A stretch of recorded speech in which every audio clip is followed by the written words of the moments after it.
आदिपीठ सर्वज्ञ पीठ जगद्गुरु श्री कैलास पुनरुद्धारक श्री कैलास परमाचार्य श्रीमत् परमहंस परिव्राजकाचार्य वर्य सच्चिदानंद प्रणव स्वरूप श्रोत्रिय ब्रह्मनिष्ठ श्रीमद् जगद्गुरु श्रील श्री भगवत् श्री नित्यानंद परमशिव श्री ज्ञान संबंध देशिक परमाचार्य स्वामिनां प्रीत्यर्थं तेषां पादारविन्दयोः भक्ति सिद्ध्यर्थं गुरु कृपा कटाक्ष सिद्ध्यर्थं क्षेमस्थैर्य वीर्य विजय आयुरारोग्य ऐश्वर्याणाम् अभिवृद्ध्यर्थं धर्मार्थ काम मोक्ष चतुर्विध फल पुरुषार्थ सिद्ध्यर्थं समस्त दुरितोपशान्त्यर्थं समस्त मंगलावाप्त्यर्थं भगवत् Shri Nityanand Paramshiva प्रसादेन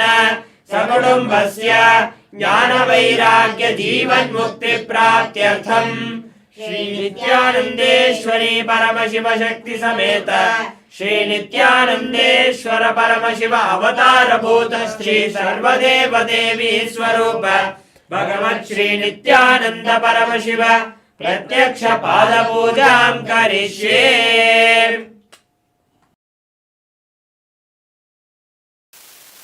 Drop the akshata and flowers on your right hand side. Wash your hand with the water from the panchapatram.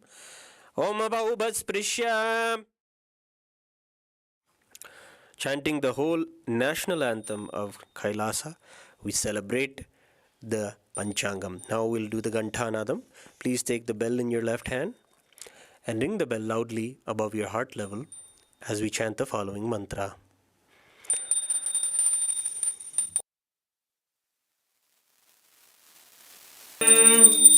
आगमार्थन्तु देवानां गमनार्थन्तु राक्षसां घण्टानादं करोम्यादो देवताह्वानलाञ्छनं घण्टादेवताभ्यो नमः।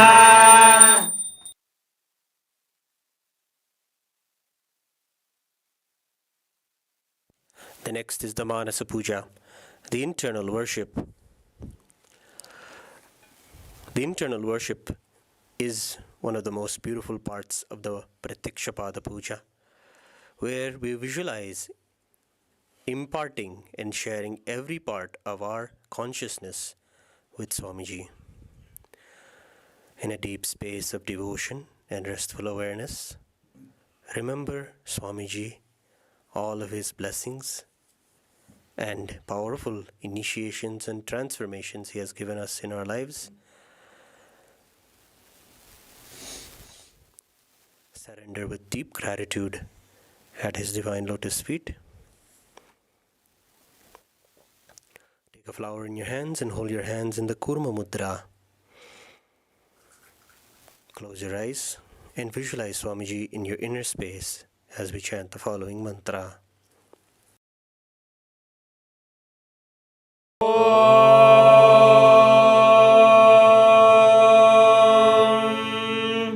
हृत्पद्ममासनं दद्यात् सहस्रारच्युतामृतैः पाद्यं चरणयोर्दद्यात् मनस्तु अर्घ्यं निवेदयेत् तेन अमृतेन आचमनीयं स्नानीयं तेन च स्मृतम् आकाशतत्त्वं वस्त्रं स्यात् गन्धः स्यात् गन्धतत्त्वकम् चित्तं प्रकल्पयेत् पुष्पं धूपं प्राणान् प्रकल्पयेत् तेजस्तत्त्वं च दीपार्थं नैवेद्यं स्यात् सुधाम्बुधिः अनाहतध्वनिर्घण्टा वायुतत्त्वं च चामरं सहस्रारं भवेत् छत्रं शब्दतत्त्वं च गीतकं नृत्यमिन्द्रियकर्माणि चाञ्चल्यं मनसस्तथा सुमेखलां पद्ममालां पुष्पं नानाविधं तथा अमायाद्यैर्भावपुष्पैः अर्चयेद्भावगोचरम् अमायम् अनहङ्कारम् अरागं ममदं तथा अमोहकं मदं पञ्च अद्वेष अक्षोभकौ तथा अमात्सर्यं मलोभं च दशपुष्पं विदुर्बुधाः पुष्पम् पुष्पमिन्द्रिय निग्रहः दया पुष्पम् क्षमा पुष्पम् ज्ञान पुष्पम् च पञ्चमम् इति पञ्चदशे भावपुष्पैः सम्पूजयेत् भगवन्तम् Shri Nityananda Paramashivam.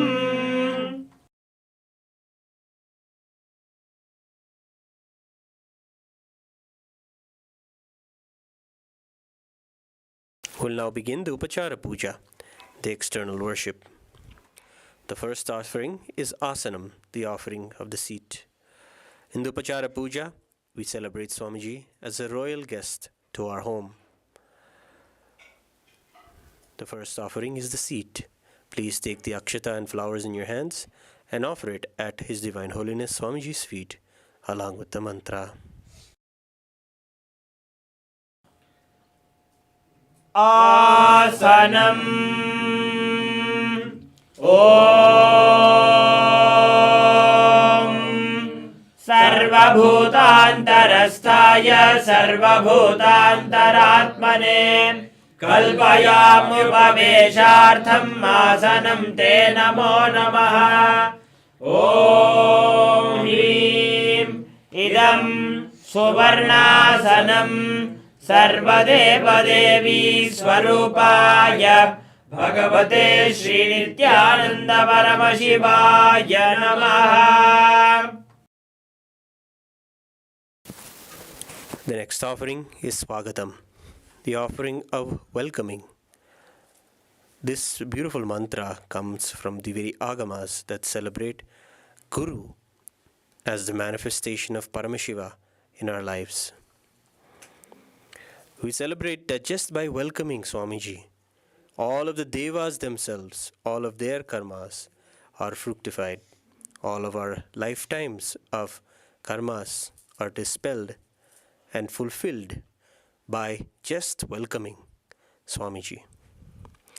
So please take some flowers in your hands and offer the flowers at Swamiji's feet at the end of the mantra. Agatam Om Shantatvat Sarvakartratvat Bhavot Paratikaranat Shiva Ukto Mahatantra Mantra Vidbhis Sada Shivaha Tasmai Shivaya Gurave Vitaraga Kalaya Vai Ameyatvat Anantoyam Ajatvaja Prakirtitaha यस्य दर्शनमिच्छन्ति देवा स्वाभीष्टसिद्धये तस्मै ते परमेशान स्वागतं स्वागतं प्रभो अद्य मे सफलं जन्म जीवनं सफला क्रियाः स्वागतं यत्त्वया तन्मे तपसां फलमागतम् ॐ ह्रीं सर्वदेवदेवी स्वरूप भगवन् श्री नित्यानंद परमशिव स्वागतं सुस्वागतं ते.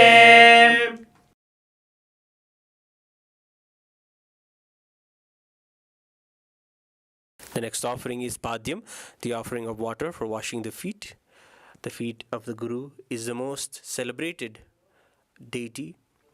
Please take the water in your hands and offer the water at Swamiji's feet at the end of the mantra.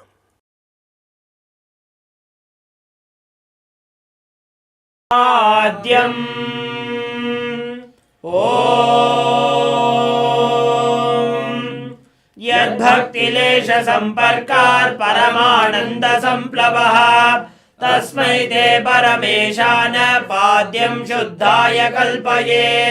ॐ ह्रीं एतत्पाद्यं सर्वदेवदेवी स्वरूपाय भगवते श्री नित्यानंद परमशिवाय नमः.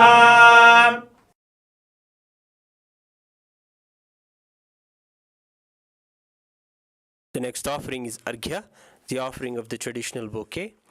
This offering is a select of all the fresh and beautiful things in our very garden tied together and offered as an Arghya to our beloved Swamiji. This traditional bouquet of flowers is now going to be offered, presented in a beautiful conch of water. Please take the arghya, the conch in your hands. Offer the bouquet and offer the water in the conch as well at the end of the mantra.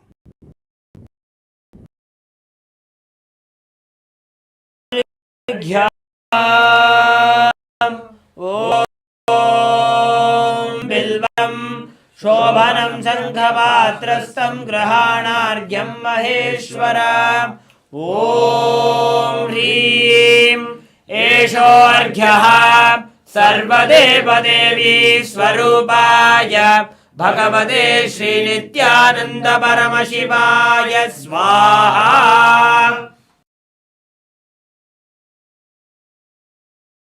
Next offering is Achamaniyam, the offering of water for washing the hands and the mouth. Please take the Achamanam water in your hands and offer it at His Divine Holiness Swamiji's feet at the end of the mantra.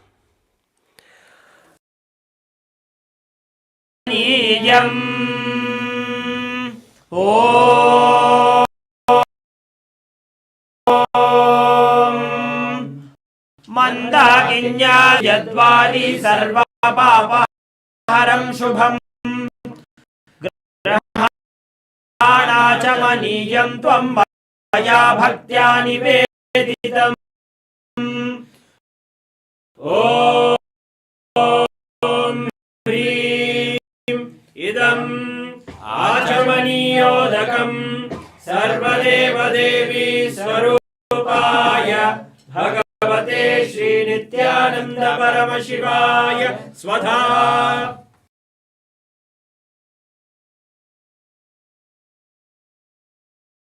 The next offering is Madhuparka, offering of the nectarine drink.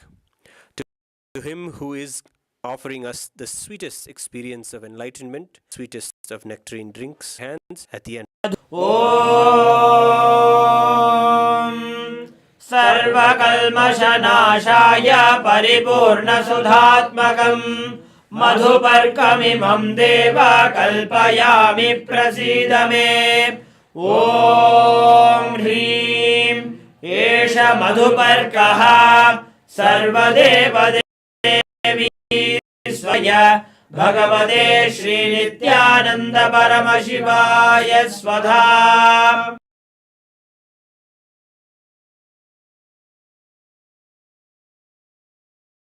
The next offering is the offering of Gandhatelam, the offering of scented oil. Now please take the Gandhatelam and offer it at His Divine Holiness Swamiji's the end of the mantra. Gandhatailam Om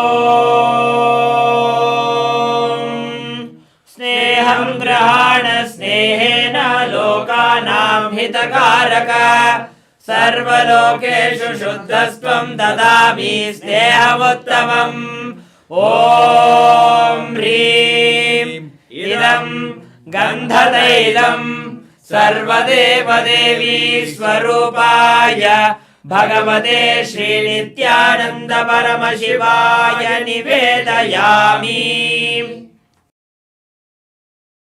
Next offering is the ceremonial bath, the Snaniyam.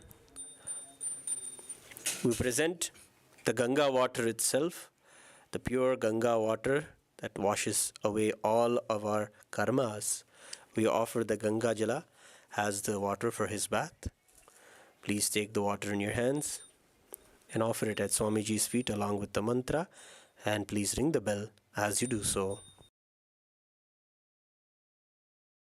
Aniyam Om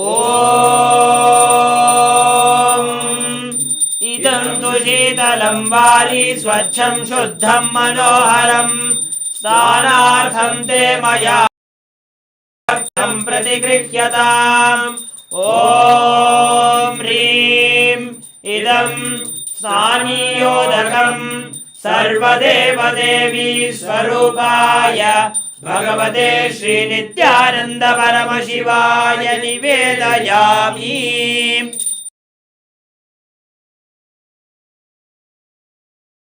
The next offering is Vastram, the offering of clothing. To he who removes the veil of Maya and reveals our true identity of oneness of Paramashiva to us. To him we celebrate by offering the vastram, the clothing. So please take the vastram offering in your hands and offer it at Swamiji's feet at the end of the mantra. Om Maya Chitrapata Channa Nijaguhyoru Tejase Niravarana Vijnaya Vasaste Kalpayamyaham. Om Hrim Idam Vastrottariyam Sarvadeva Devi Swarupaya Bhagavate Shri Nithyananda Paramashivaya Nivedayami. The next offering is Abharanam, the offering of jewelry. Celebrating Swamiji as the most precious treasure in our lives, we offer the Abharanam jewelry to his divine lotus feet. Now please take the Abharanam in your hands and offer it at Swamiji's feet at the end of the mantra. Abharanam Om Swabhava Sundarangaya Nana Shaktyashrayayate Suvarnam Bhushanam Dubhyam Kalpayami Prasidame. Om Hrim Idam Suvarnabharanam Sarva Devi Swarupaya Bhagavate Shri Paramashivoham.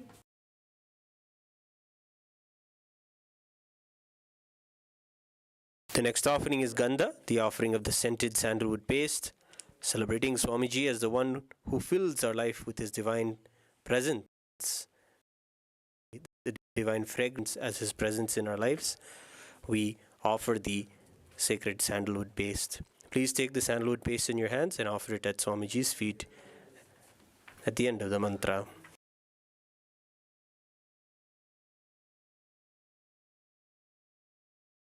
Gandha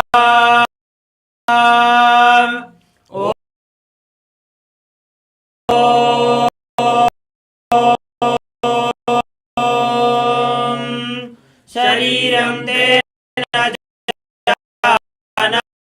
Janami Cheshtam Naiva Cha Maya Niveditan Gandhan Pratigrihyam Sarva Bhagavananda Paramashivaya Namaha. The next offering is Pushpam, the offering of fragrant flowers. The flowers that we offer signify the very states of consciousness that Swamiji was able to bestow onto our lives.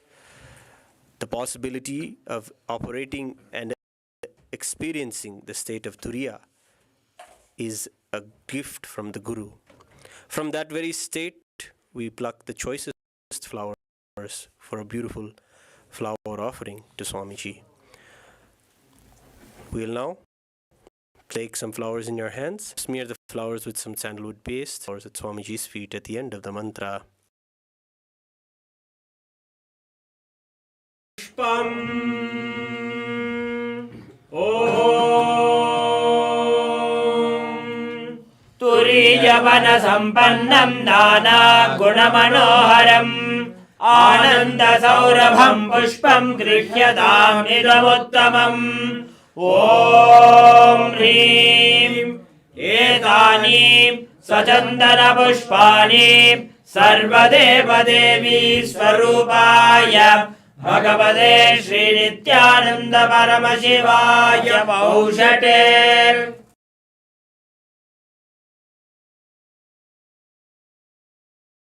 The next offering is Bilva Patram, the offering of the Bilva leaf.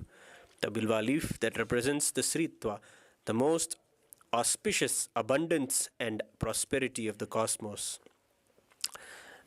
The favorite leaf of Paramashiva himself is offered to our beloved Swamiji. Will you please take the Bilva Patram in your hands, smear it with sandalwood paste, and offer it at Swamiji's feet at the end of the mantra. Bilvapatram Om Amritodbhavam Shri Vriksham Shankarasya Sada Priyam Bilvapatram Prayachami Pavitram Te Sureshwara Om Hrim Etanim Sajandana Bilvapatranim Sarvadeva Devi Swarupaya Bhagavate Shri Nithyananda Paramashivaya Baushate.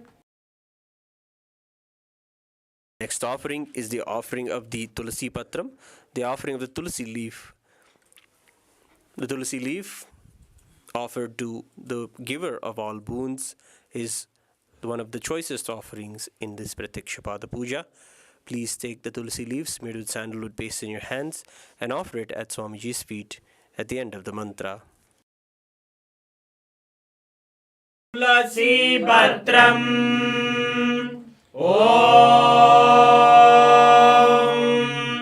Namaste Bahurupaya Varadamurtaye Paramatmane Swaha Om Hrim Idam Sajandana Tulasi Patram Sarvadeva Devi Swarupaya Bhagavate Shri Nithyananda Paramashivaya Namaha. The next offering is incense, the offering of dhupa. The lit incense bring and celebrate the very presence of Paramashiva in the air around us.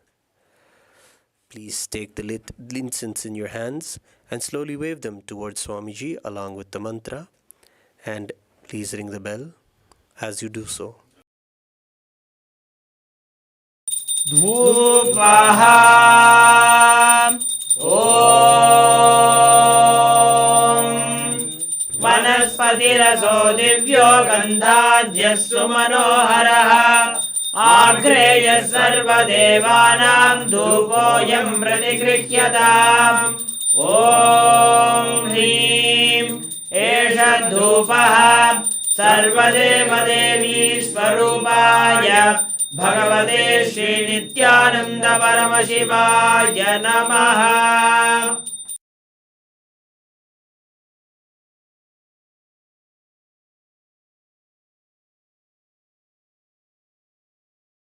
Next offering is Deepam, the offering of the lit lamp.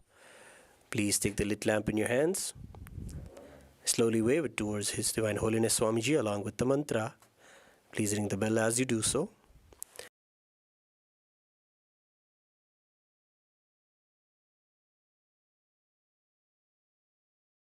Taking the lamp in our hands, celebrating our oneness with Him, offer the Deepa.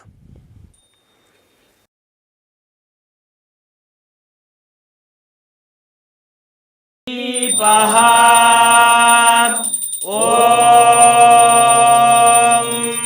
Suprakasho Mahadeepaha Sarvatastimirapaha Savakhyabhyantarajyotirdeepoyam pratigrihyataam Om Hrim Esha Deepaha Sarvadeva Devi Swarupaya Bhagavate Shri Nithyananda Paramashivaya Namaha.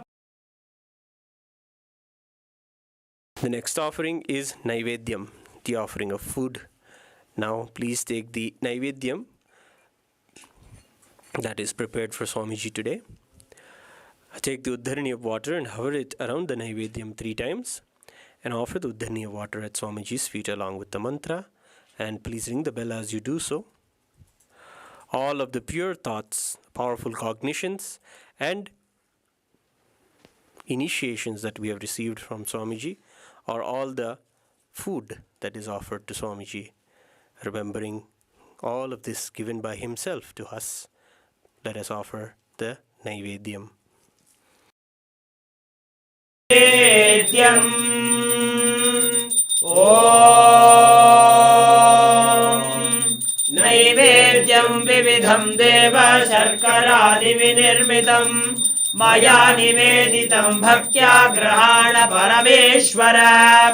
ॐ ह्रीं इदं शोपकर्णनैवेद्यं सर्वदेवदेवी स्वरूपाय भगवते श्रीनित्यानन्द परमशिवाय निवेदयामि।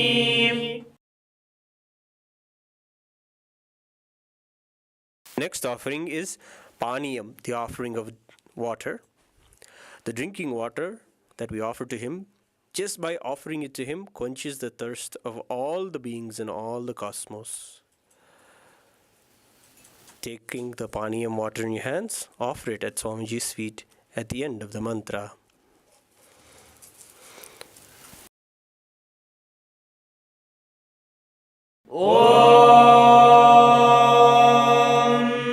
समस्तदेवदेवेश सर्वतृप्तिकरं परम् अखण्डानन्दसम्पूर्णं ग्रहाण जलमुत्तमम्।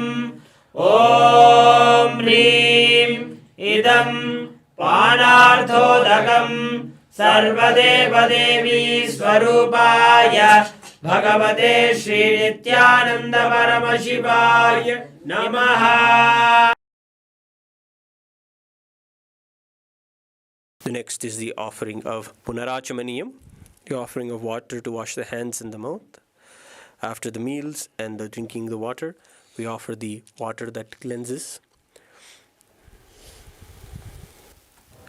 Please take the Punarachamaniyam water in your hands and offer it at Swamiji's feet at the end of the mantra. Punarachamaniyam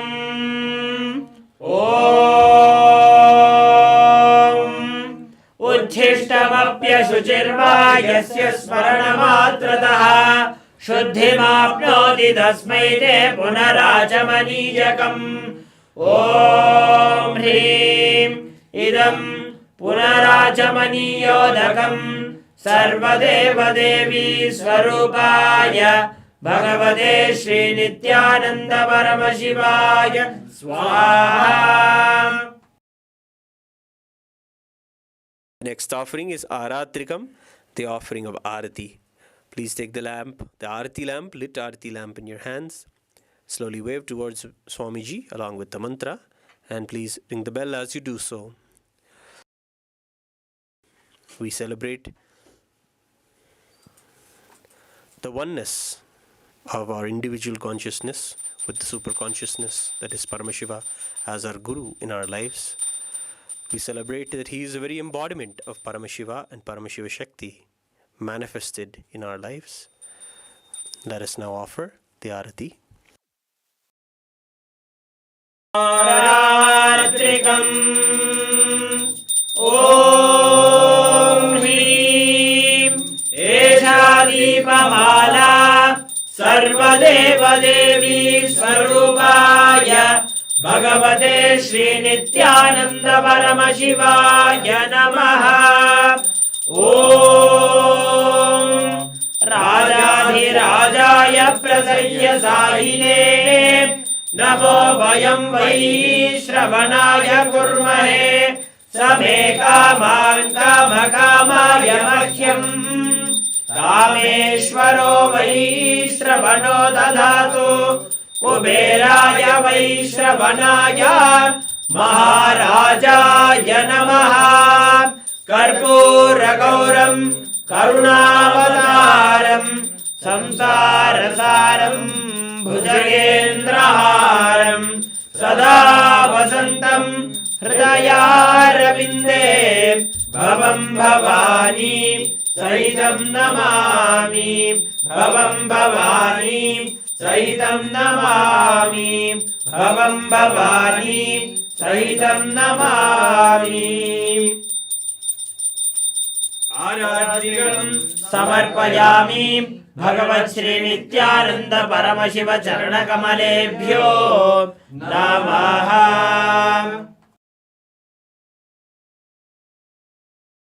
The next offering is the final offering of today's puja, the Pushpanjali, where we offer the choicest gratitude to our beloved Guru. Let us take a moment now. Hold the flowers in your hands in the Atmanjali Mudra. And remember, all of the beautiful clicks, powerful cognitions, and initiations from the Guru. Give your gratitude to Swamiji at this most auspicious moment of Pushpanjali. We celebrate in this very mantra that Swamiji is the Lord of our inner space as well as the whole cosmos itself. We celebrate that we are so fortunate to have Him in our lives after lifetimes of seeking.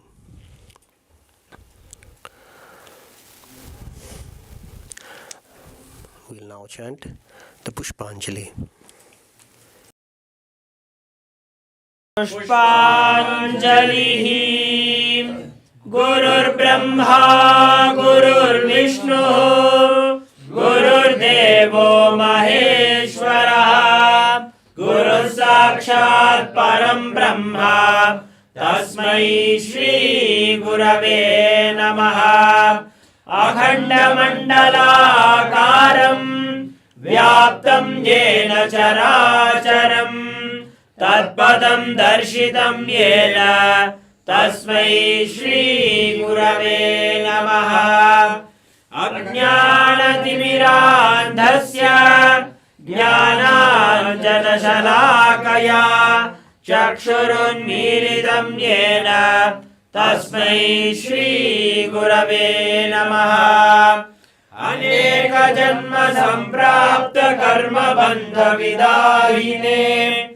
आत्मज्ञानप्रदानेन तस्मै श्री गुरवे नमः मन्नाथ श्री जगन्नाथो मद्गुरु श्री जगद्गुरुः ममात्मा सर्वभूतात्मा तस्मै श्री गुरवे नमः ईश्वरो गुरुरात्मेति मूर्तिभेदविभागिने व्योमवद्व्याप्तदेहाय दक्षिणामूर्तये नमः नित्यानन्दं परमसुखदं केवलं ज्ञानमूर्तिं वन्वातीतं गगनसदृशं तत्त्वमस्यादिलक्ष्यम् एकं नित्यं विमलमचलं सर्वधी साक्षिभूतं भावातीतं त्रिगुणरहितं सद्गुरुं तं नमामि पुष्पाञ्जलिं समर्पयामि भगवच्छ्री नित्यानन्द परमशिव चरणकमलेभ्यो नमः ॐ नित्यानन्दम्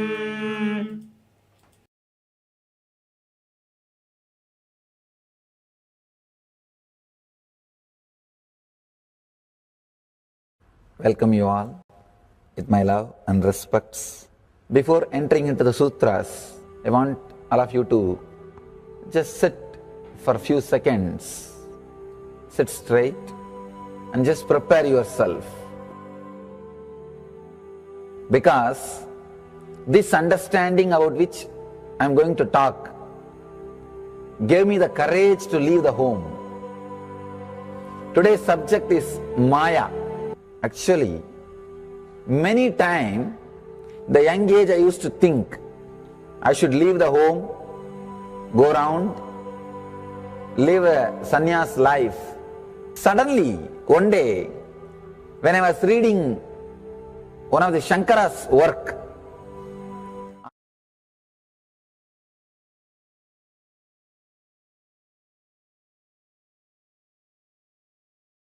त्याग्य जीवन मुक्ति प्राप्त्यर्थम श्री सर्वदेव देवी स्वरूप भगवत श्री नित्यानंद परमशिव प्रत्यक्ष पाद पूजां करिष्ये।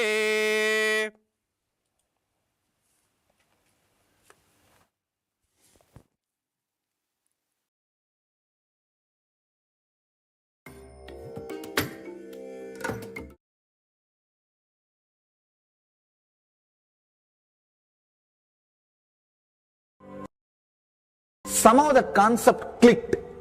The word Maya cannot be translated into English. Thinking the lesser reality as the higher reality is what we call Maya. What you are seeing, you can't say this is illusion. No, this is not ultimate.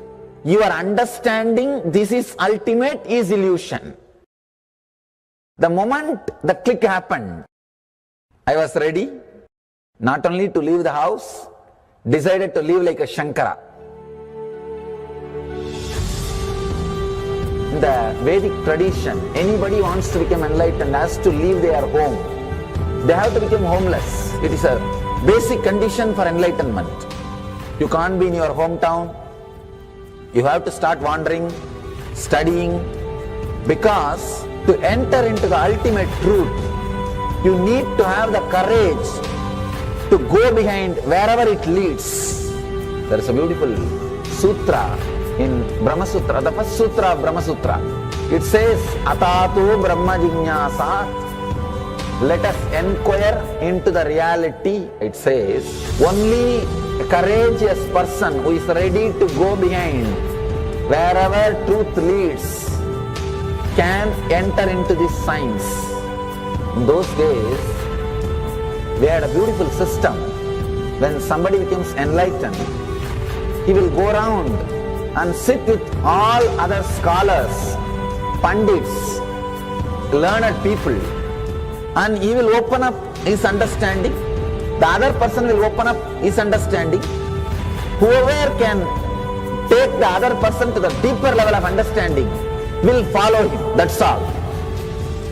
That is why exploring the truth into the deeper and deeper level has been made as a compulsory basic value for anybody who wants to explore the reality, explore into the truth. What we need to understand from this story, courage to go behind the truth, wherever it leads. Even they are ready to gamble with their life, but they are ready for truth.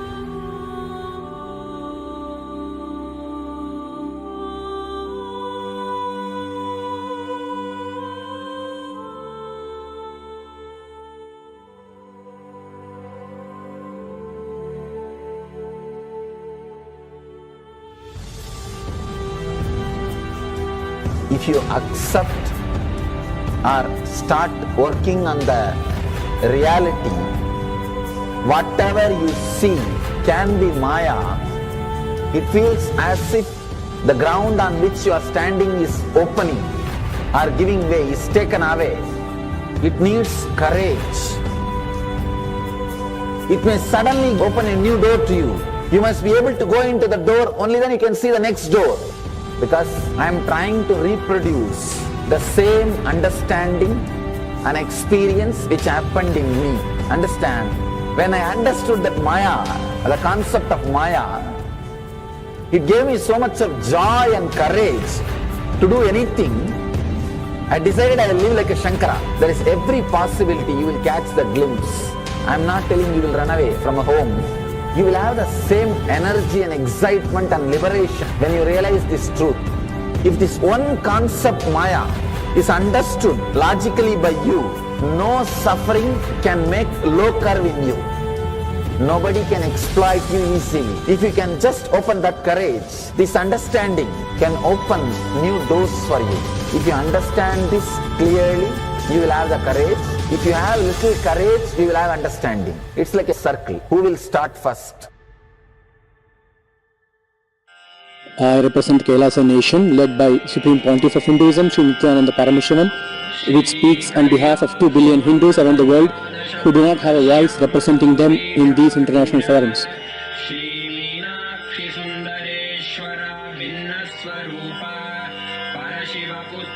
Alright, I'll start from my side first. I'll give the understanding. Let you add courage to it. Let's enter into the sutra. Illusions deceive, colors circumscribe, even divisibles are indivisible. Look becomes Shiva.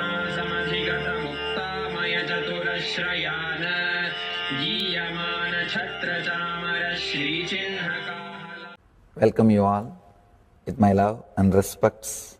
Before entering into the sutras, I want all of you to just sit for a few seconds. Sit straight and just prepare yourself. Because this understanding about which I am going to talk gave me the courage to leave the home. Today's subject is Maya. Actually, many times, the young age I used to think I should leave the home, go around, live a sannyas life. Suddenly, one day, when I was reading one of the Shankara's work on this Maya, somehow the concept clicked. The word Maya cannot be translated into English. Thinking the lesser reality as the higher reality is what we call Maya. What you are seeing, you can't say this is illusion. No, this is not ultimate. Your understanding this is ultimate is illusion. The moment the click happened, I was ready not only to leave the house, decided to live like a Shankara. In the Vedic tradition, anybody wants to become enlightened has to leave their home. They have to become homeless. It is a basic condition for enlightenment. You can't be in your hometown. You have to start wandering, studying, because to enter into the ultimate truth, you need to have the courage to go behind wherever it leads. There is a beautiful sutra in Brahma Sutra, the first sutra of Brahma Sutra. It says, Atatu Brahma Jignasa, let us inquire into the reality. It says, only a courageous person who is ready to go behind wherever truth leads can enter into this science.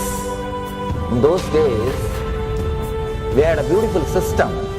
When somebody becomes enlightened, he will go around and sit with all other scholars, pandits, learned people, and he will open up his understanding. The other person will open up his understanding. Whoever can take the other person to the deeper level of understanding will follow him. That's all. That is why exploring the truth into the deeper and deeper level has been made as a compulsory basic value for anybody who wants to explore the reality, explore into the truth. What we need to understand from this story, courage to go behind the truth, wherever it leads.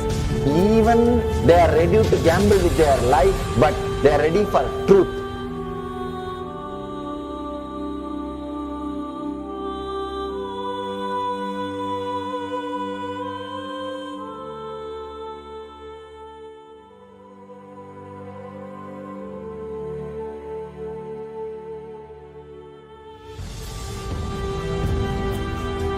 If you accept or start working on the reality, whatever you see can be Maya. It feels as if the ground on which you are standing is opening or giving way, is taken away. It needs courage. It may suddenly open a new door to you. You must be able to go into the door, only then you can see the next door. Because I am trying to reproduce the same understanding and experience which happened in me. Understand? When I understood that Maya, the concept of Maya, it gave me so much of joy and courage to do anything. I decided I will live like a Shankara. There is every possibility you will catch the glimpse. I am not telling you will run away from a home.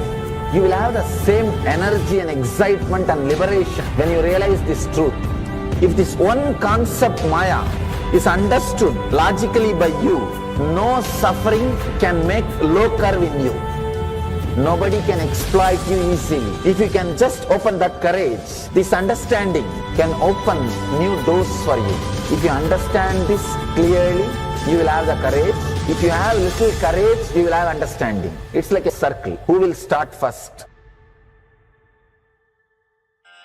I represent Kailasa nation led by Supreme Pontiff of Hinduism, Sri Nithyananda Paramashivam, which speaks on behalf of 2 billion Hindus around the world who do not have a voice representing them in these international forums.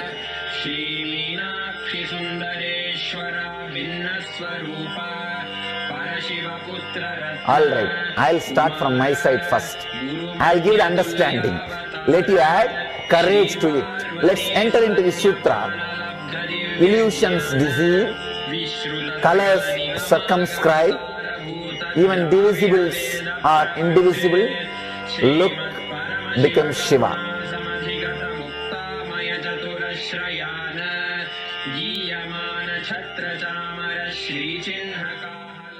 Welcome you all with my love and respects. Before entering into the sutras, I want all of you to just sit for a few seconds. Sit straight and just prepare yourself. Because this understanding about which I am going to talk gave me the courage to leave the home.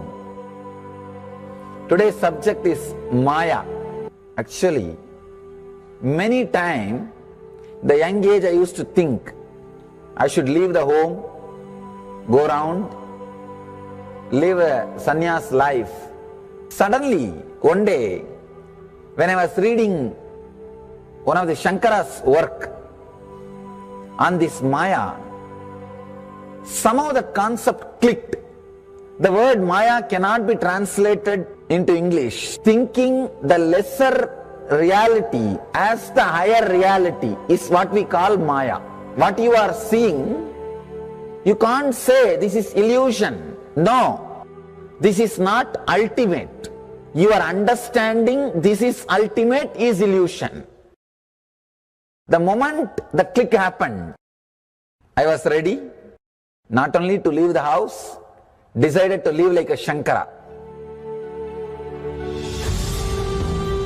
In the Vedic tradition, anybody wants to become enlightened has to leave their home. They have to become homeless. It is a basic condition for enlightenment. You can't be in your hometown. You have to start wandering, studying, because to enter into the ultimate truth, you need to have the courage to go behind wherever it leads.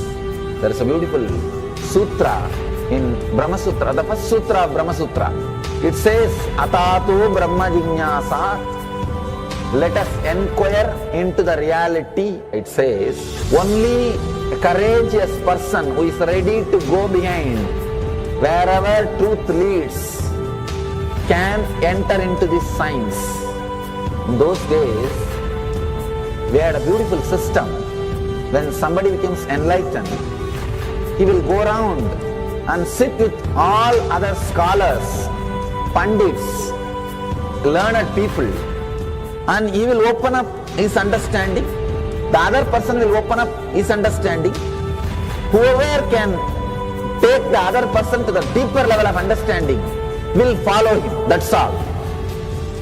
That is why exploring the truth into the deeper and deeper level has been made as a compulsory basic value for anybody who wants to explore the reality, explore into the truth. What we need to understand from this story, courage to go behind the truth, wherever it leads. Even they are ready to gamble with their life, but they are ready for truth.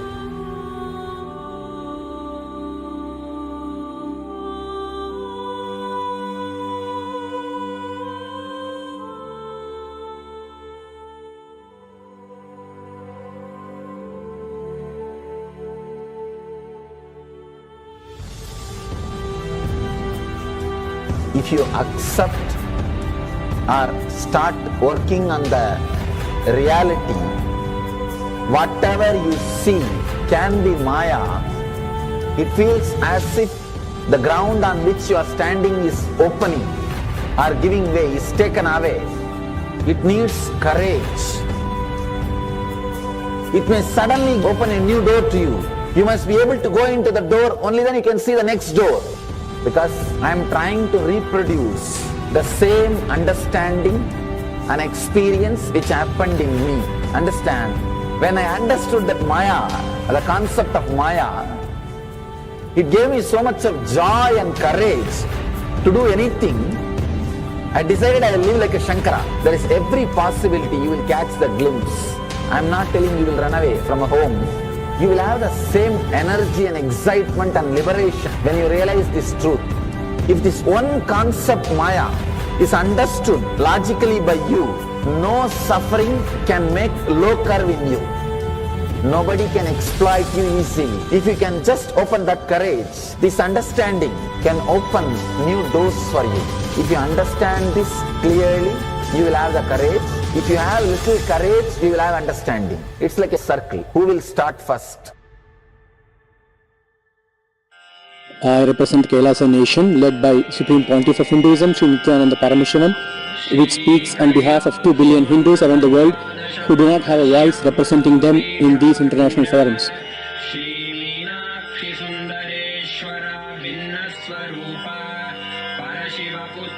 Alright, I'll start from my side first. I'll give the understanding. Let you add courage to it. Let's enter into the sutra.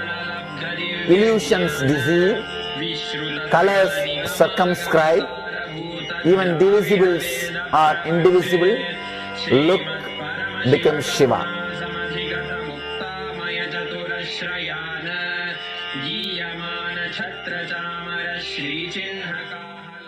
Welcome you all with my love and respects. Before entering into the sutras, I want all of you to just sit for a few seconds. Sit straight and just prepare yourself. Because this understanding about which I am going to talk gave me the courage to leave the home. Today's subject is Maya. Actually, many times, the young age I used to think I should leave the home, go around, live a sannyas life. Suddenly, one day, when I was reading one of the Shankara's work on this Maya, somehow the concept clicked. The word Maya cannot be translated into English. Thinking the lesser reality as the higher reality is what we call Maya. What you are seeing, you can't say this is illusion. No, this is not ultimate. Your understanding this is ultimate is illusion. The moment the click happened, I was ready not only to leave the house, decided to live like a Shankara. In the Vedic tradition, anybody wants to become enlightened has to leave their home. They have to become homeless. It is a basic condition for enlightenment. You can't be in your hometown. You have to start wandering, studying, because to enter into the ultimate truth, you need to have the courage to go behind wherever it leads. There is a beautiful sutra in Brahma Sutra, the first sutra of Brahma Sutra. It says, Atatu Brahma Jignasat. Let us inquire into the reality. It says, only a courageous person who is ready to go behind wherever truth leads can enter into this science.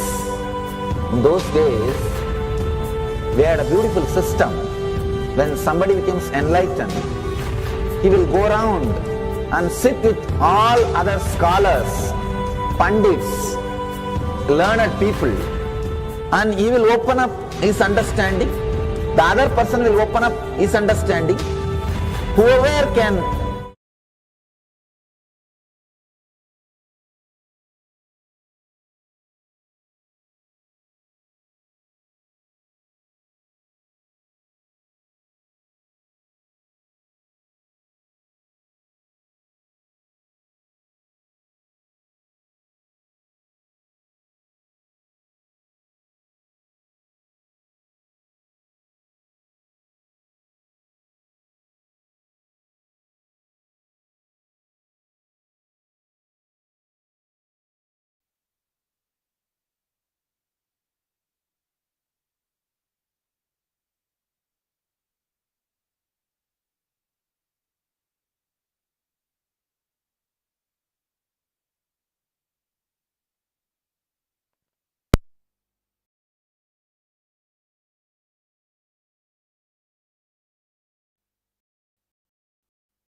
Nithyanandam Paramasukhadam Kevalam Jnanamurtim Dvandvatitam Gagana Sadrusham Tattvamasya Ekam Nityam Vimalamachalam Sarvadhi Sakshibhutam Bhavatitam Trigunarahitam Sadgurum Tam Namami. Nithyanandam.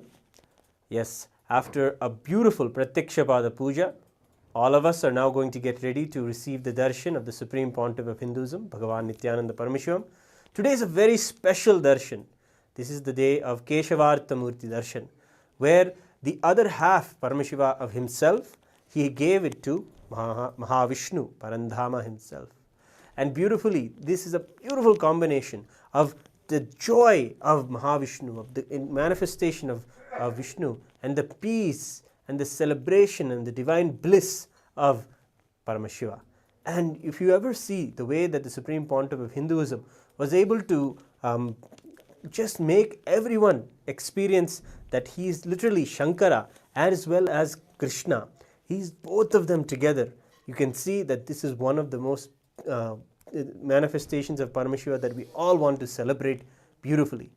We ever see the joyful way that Swamiji shares any story or tells us any divine truth, and in the beautiful way that Swamiji radiates the peace and the nirvikalpa samadhi of Paramashiva. Such a combination, such a dynamic is never been seen in the cosmos. It is only when we saw Swamiji in our lives that we are able to see such a powerful manifestation of Paramashiva. Yes, as the living manifestation of Keshavartha Murty, in a few moments from now, Swamiji is going to be giving us the darshan in the Keshavartha Murty darshan.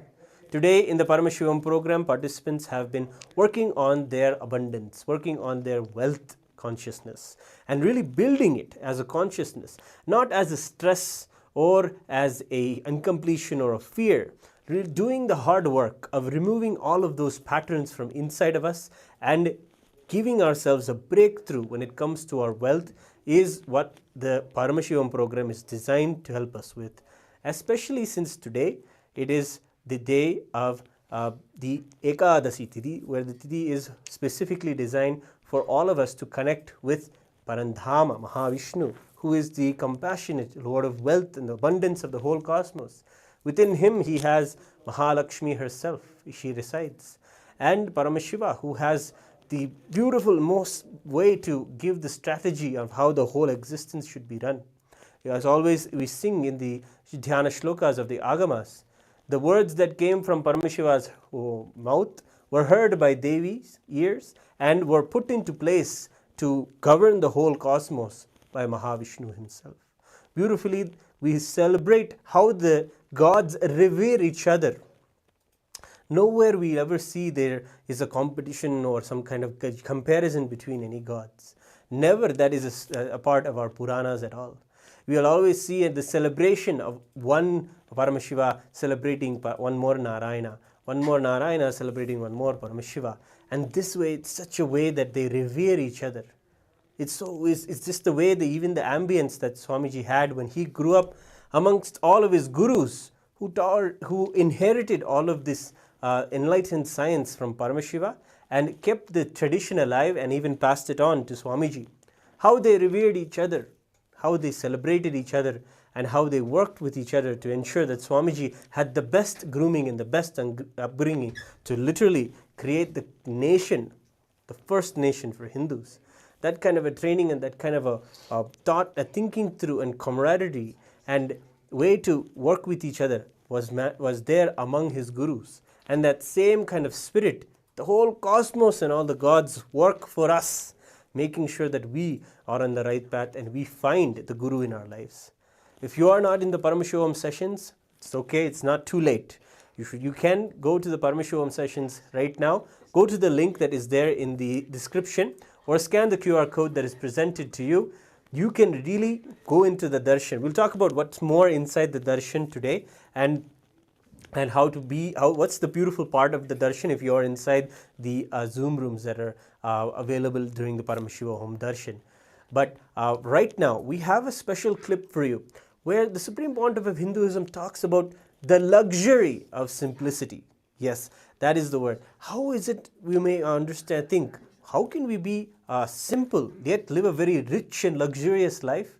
That is the life that Mahadeva celebrates himself. So let us take a look at the first clip that we have for you on the luxury of simplicity.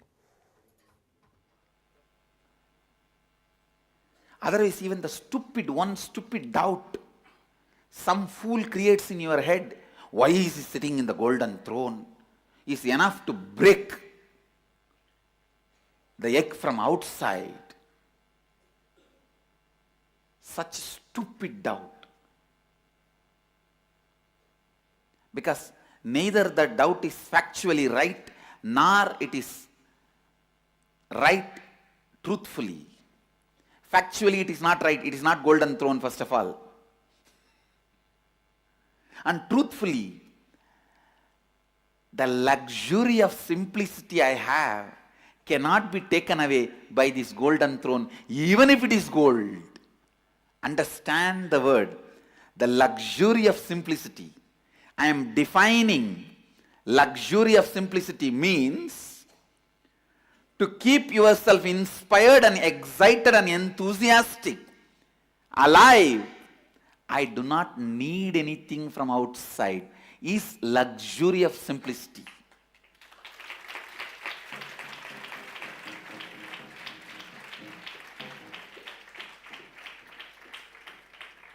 Array, simplicity is a luxury.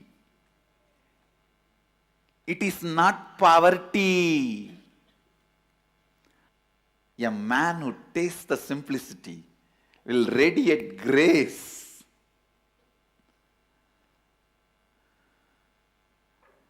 The luxury of simplicity, it's a property of Mahadeva.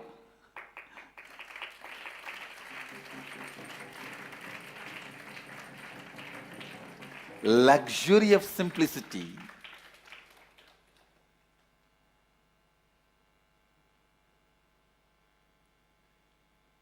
The ability to be constantly inspired, excited, alive, radiating.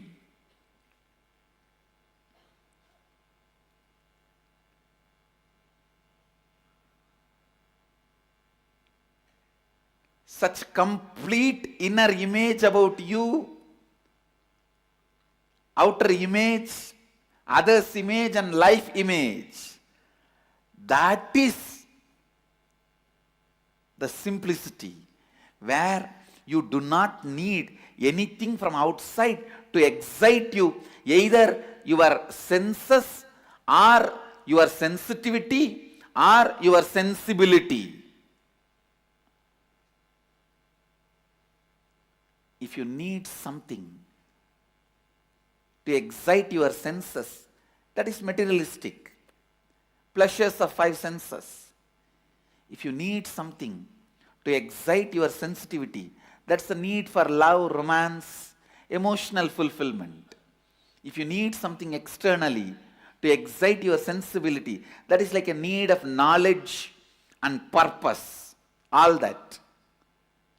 But a man who does not need all the three to keep himself enthusiastic, exciting, radiating, energetic, only he knows what is simplicity.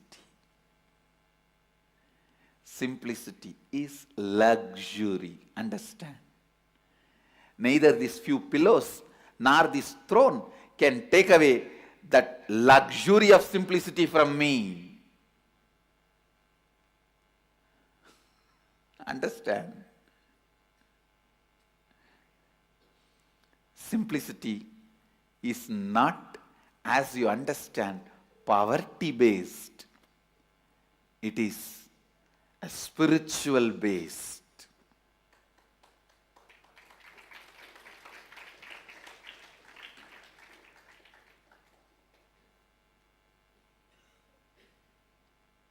The inner space that decides everything about life, whether somebody is simple or not, is not decided by the dress he is wearing, or the jewels he is having, or the car he is driving, or the house he is living.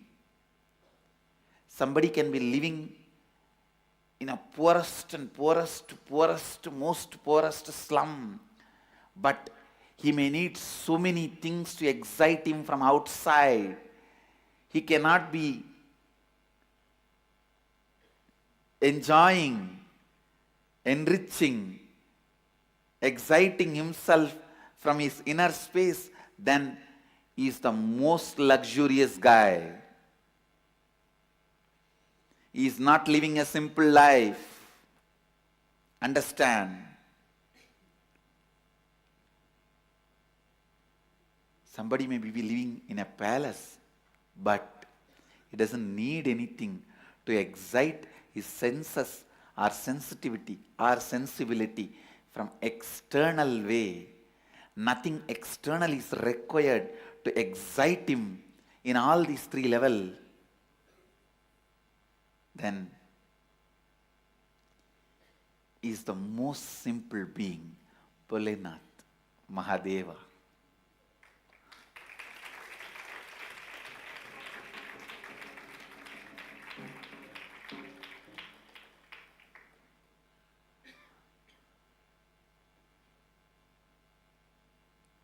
Luxury of simplicity. Understand? Today I have coined a new word. Socially ununderstandable. Maybe even unacceptable. Luxury of simplicity. I want my sannyasis to inherit that from me. That is the biggest inheritance you guys will have from me. The luxury of simplicity. In the inner space, most simple. That is why many times the newcomers get boggled. They can't understand how I'll think, how I'll act. I'm such unpredictable.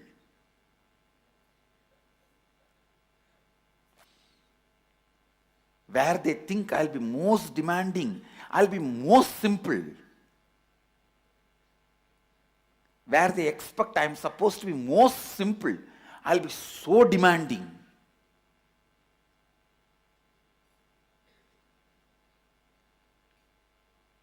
Because I operate from the space of luxury of simplicity, neither from luxury, as you know, nor from simplicity, as you know.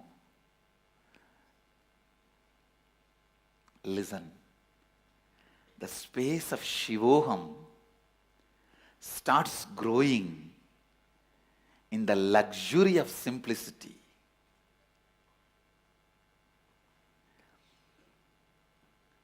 Bliss of being Shiva. Intoxication of being Mahadeva.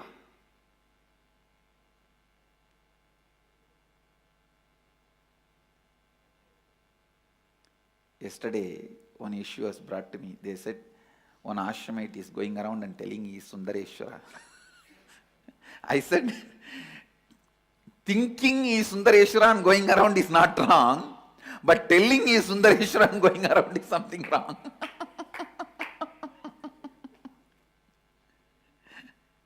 No, you should be thinking you are Sundareshwara and going around. That is nothing wrong.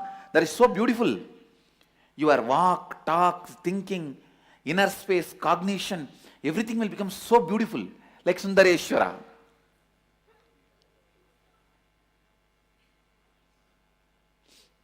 Now, I wanted you guys to live like Sundareshwara.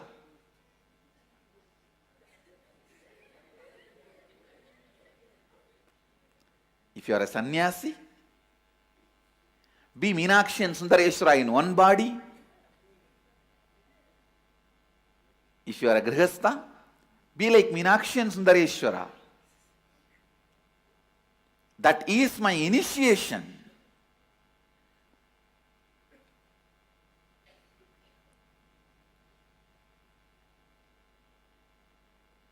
Think like Sundareshwara. Feel like Sundareshwara.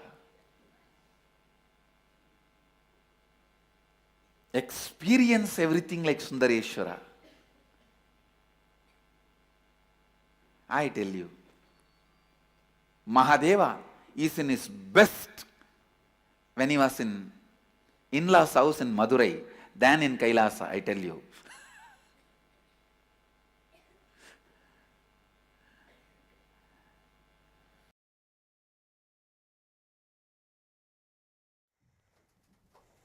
Yes, beautifully Swamiji shared about the luxurious simplicity that he carries in his own lifestyle. Yes, that is the way to live. Because if we have this particular cognition about the wealth that we have or the way we hold ourselves, our inner space, we'll be so simple inside, but we'll be able to manage so many things around us. That is the way that Swamiji manifests. He has one inside of himself simple love and integrity to Paramashiva. That's the simple cognition and the life that he has within. But on the outside, he's able to manifest an entire nation. And we'll be able to see this beautiful combination of manifestation yet living such a simple life. And that's a luxury in itself. Many people break their heads and really are not able to understand how to even do multitasking to the level of 2 things at a time. But Swamiji is paving the way and really showing as an example how to be able to do so many things at the same time, yet be on the inside absolutely in Paramashanta. And you will see also how Swamiji gave the example that at the things that we should have, we may have, it may just pass our mind. The things that we may think it is a very simple thing.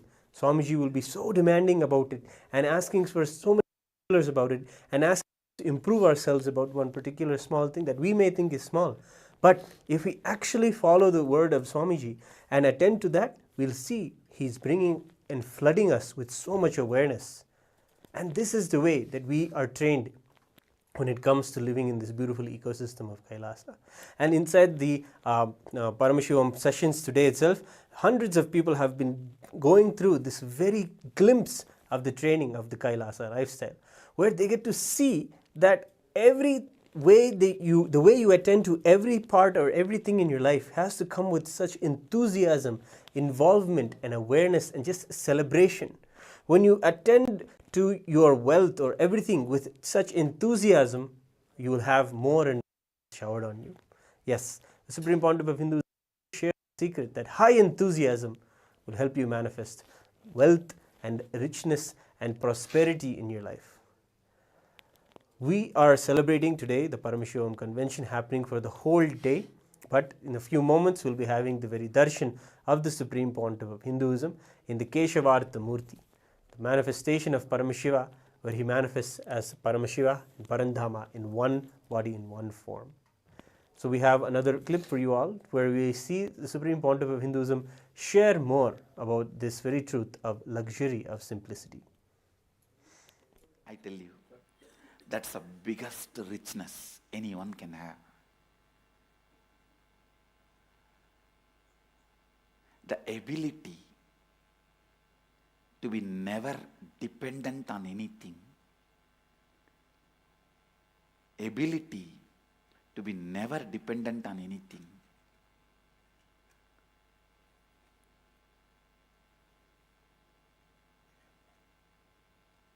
Even now my whole life can run just with few handful of curd rice and tamarind rice. That also I am not dependent on it.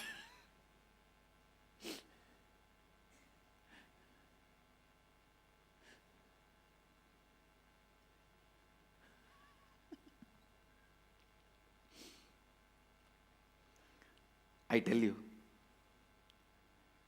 when you start invoking Shivoham, living Shivoham, digesting Shivoham, breathing Shivoham, the first internal witness and evidence which will start getting built is luxury of simplicity.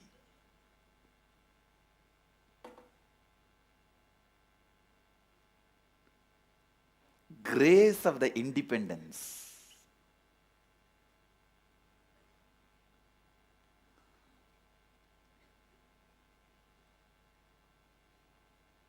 The grace of the independence. people who don't know what is simplicity, those stupid fellows are telling, I am not simple. I really wanted to tell you guys, even contemplating Shivoham will start creating the luxury of simplicity in you. Start developing that internal independence, the richness, luxury of simplicity.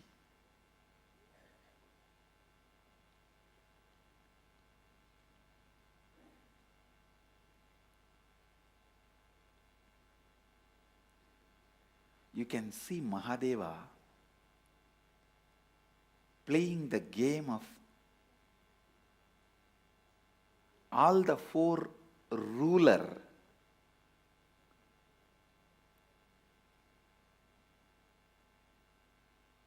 in Madurai, but he continues to remain simple. In Tamil there are 4 words for rulers. Arulachi, ruling through the spiritual power.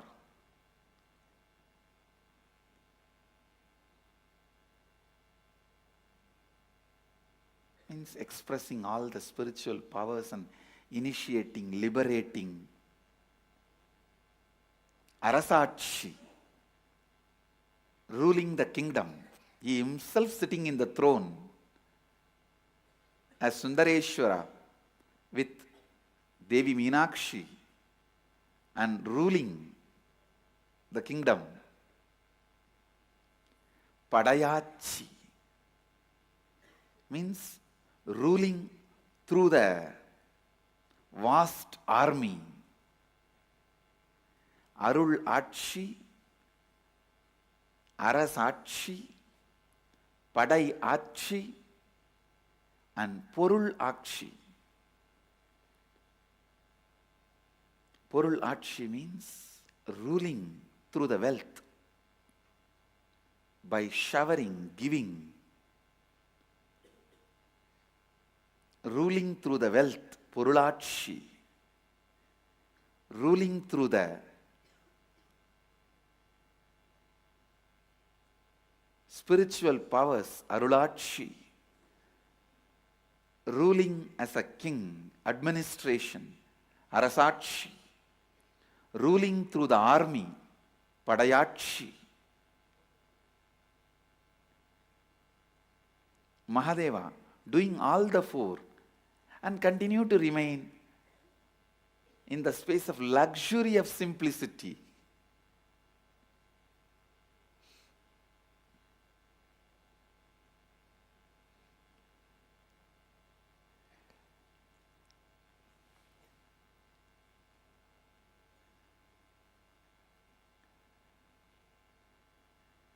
I tell you, when you start cognizing Shivoham, the first thing happens is luxury of simplicity, which can never be taken away from anybody. Once you start living the luxury of simplicity, no one can take away that from you. No one can threaten you.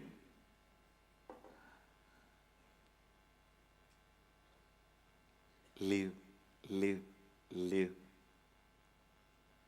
Shivoham, Shivoham, Shivoham.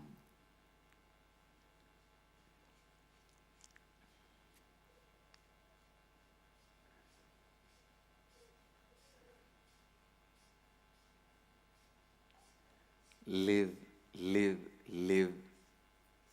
Shivoham,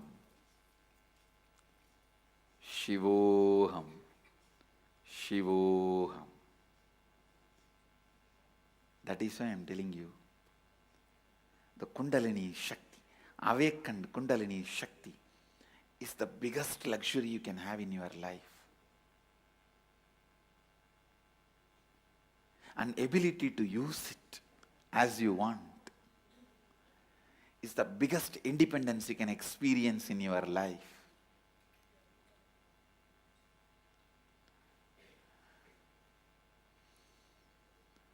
The day your Kundalini is awakened and you are able to use it for yourself, that is the day your Independence Day. The day you are able to use your own Kundalini to reach out to public, that is the day for you Republic Day.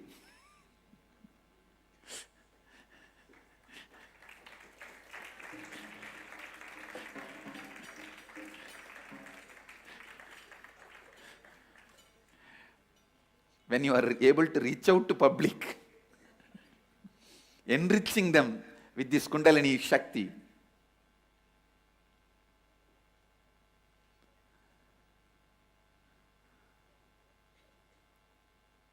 Help everyone with this Kundalini Shakti.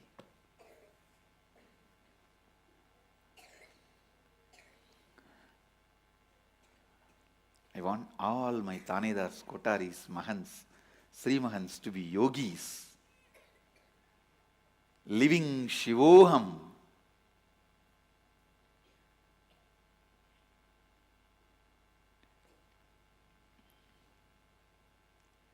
Living Shivoham. Living Shivoham. When you cognize Shivoham, the luxury of Kundalini happens in you.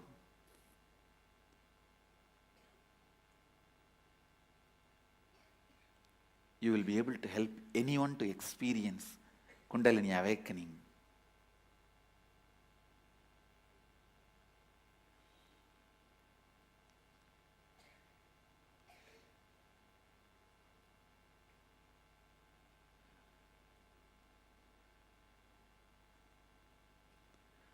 Only the person who knows the luxury of simplicity can be Tyagaraja.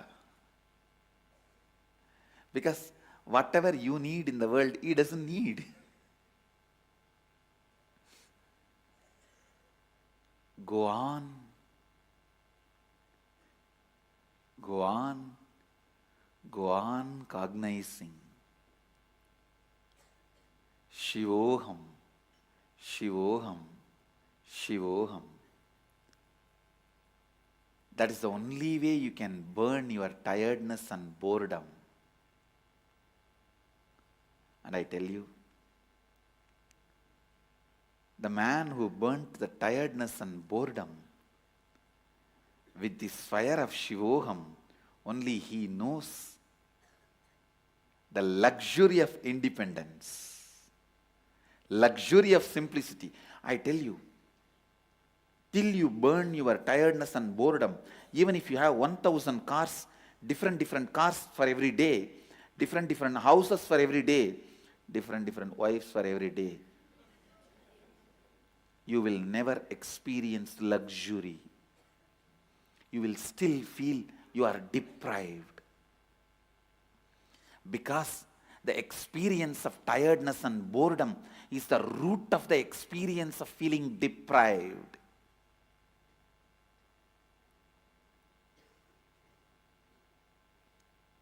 If you can be bored, not 1,000 car, even if you have 1 million car, you will be bored. If you can be bored, not just 1,000 houses, even if you have 10 million houses, in all the best locations of the world, you will be bored.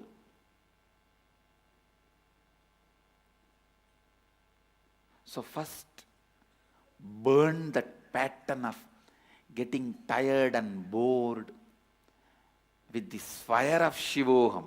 That's the only fire which can burn the pattern of getting tired and bored.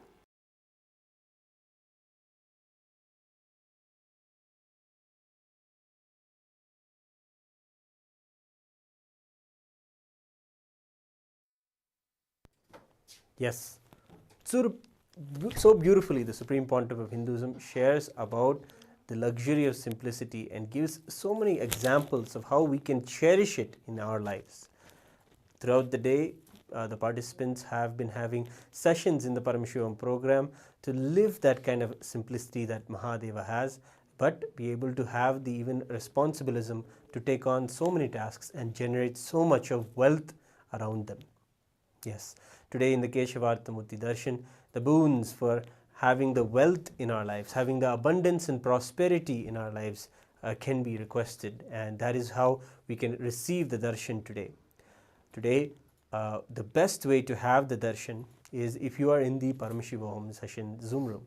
Go ahead and go to the link below or scan the QR code that is presented to you. If you have this opportunity, two things are there that you can immediately have the best benefit of. One is the Naina Diksha. In our tradition, being able to fall under the eyes of one's guru or one's deity is one of the things that we have waited lifetimes for. Just falling in their eyesight, having them see us, is known as Naina Diksha. Through their eyes falling upon us, tremendous amounts of healing, past life karmas, all of the suffering that we have been, small sufferings that we cherish, will simply be washed away in the bliss of his very gaze. So that is one of the things. And the next thing is, the most beautiful thing, is the way the Supreme Pontiff of Hinduism is reaching out and giving everyone the opportunity to share their prayers, whatever it is they are seeking, whatever it is they want relief from, whatever it is they want healing from, and today, whatever it is, whatever is the wealth that they want to manifest in their life, the abundance and the healing of their karmic patterns related to wealth, all of these can be surrendered at the feet of Swamiji, and he will be personally dictating and telling each and every person what it is they're supposed to do, and also the blessings to be able to manifest that wealth. Personally, the Supreme Pontiff of Hinduism is giving the guidance and sharing with each and every person that is there inside the Paramashivam session. So that is the second reason why you should not miss. And of course, today is the beautiful manifestation of Keshavartha Murty, where Paramashiva and Parandhama, Mahavishnu and Shiva, Mahadeva, manifest in one form for us.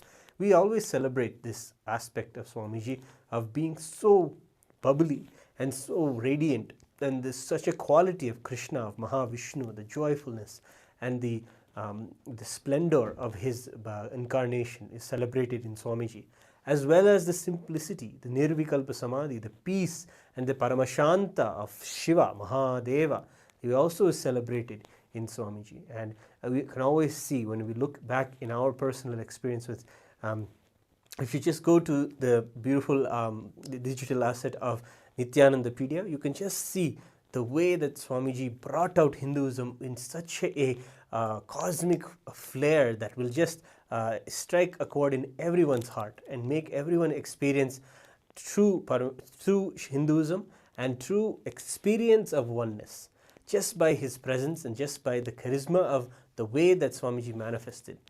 The phenomena that Swamiji was able to bring out in the cosmos is that of an avatar. When the avatar manifests, he is able to cater to every single individual that comes in front of him in the way that an individual seeks Paramashiva, and the way the soul itself seeks Paramashiva in its life. That calling is what brings Swamiji to our lives, and we are so fortunate to have him in our lives. These are all truths from the Shastras. The Shastras and the scriptures of Hinduism speak scores on how it is most important to find yourself at the feet of the Guru. From him you receive the mantra, from him you receive the knowledge and the jnana and everything that is required for you to be successful in life, be absolutely unattached in life, and to be finally merging with Paramashiva after the life is finished. And that is the way that Swamiji has been able to give a breakthrough to millions of people around the world. So we have one more clip for you all, and we will share it, and right back after that we will be getting ourselves ready.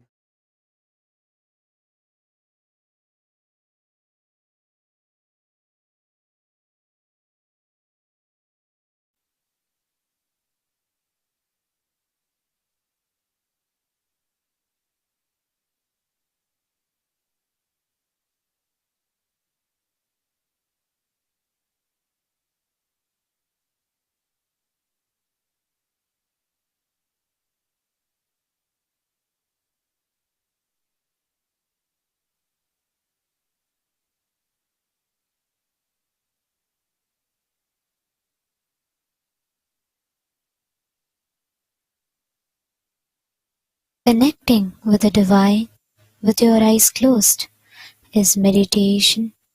Connecting with the divine with your eyes open is darshan. Come, let us all now move from meditation to darshan. Slowly, very slowly, please open your eyes.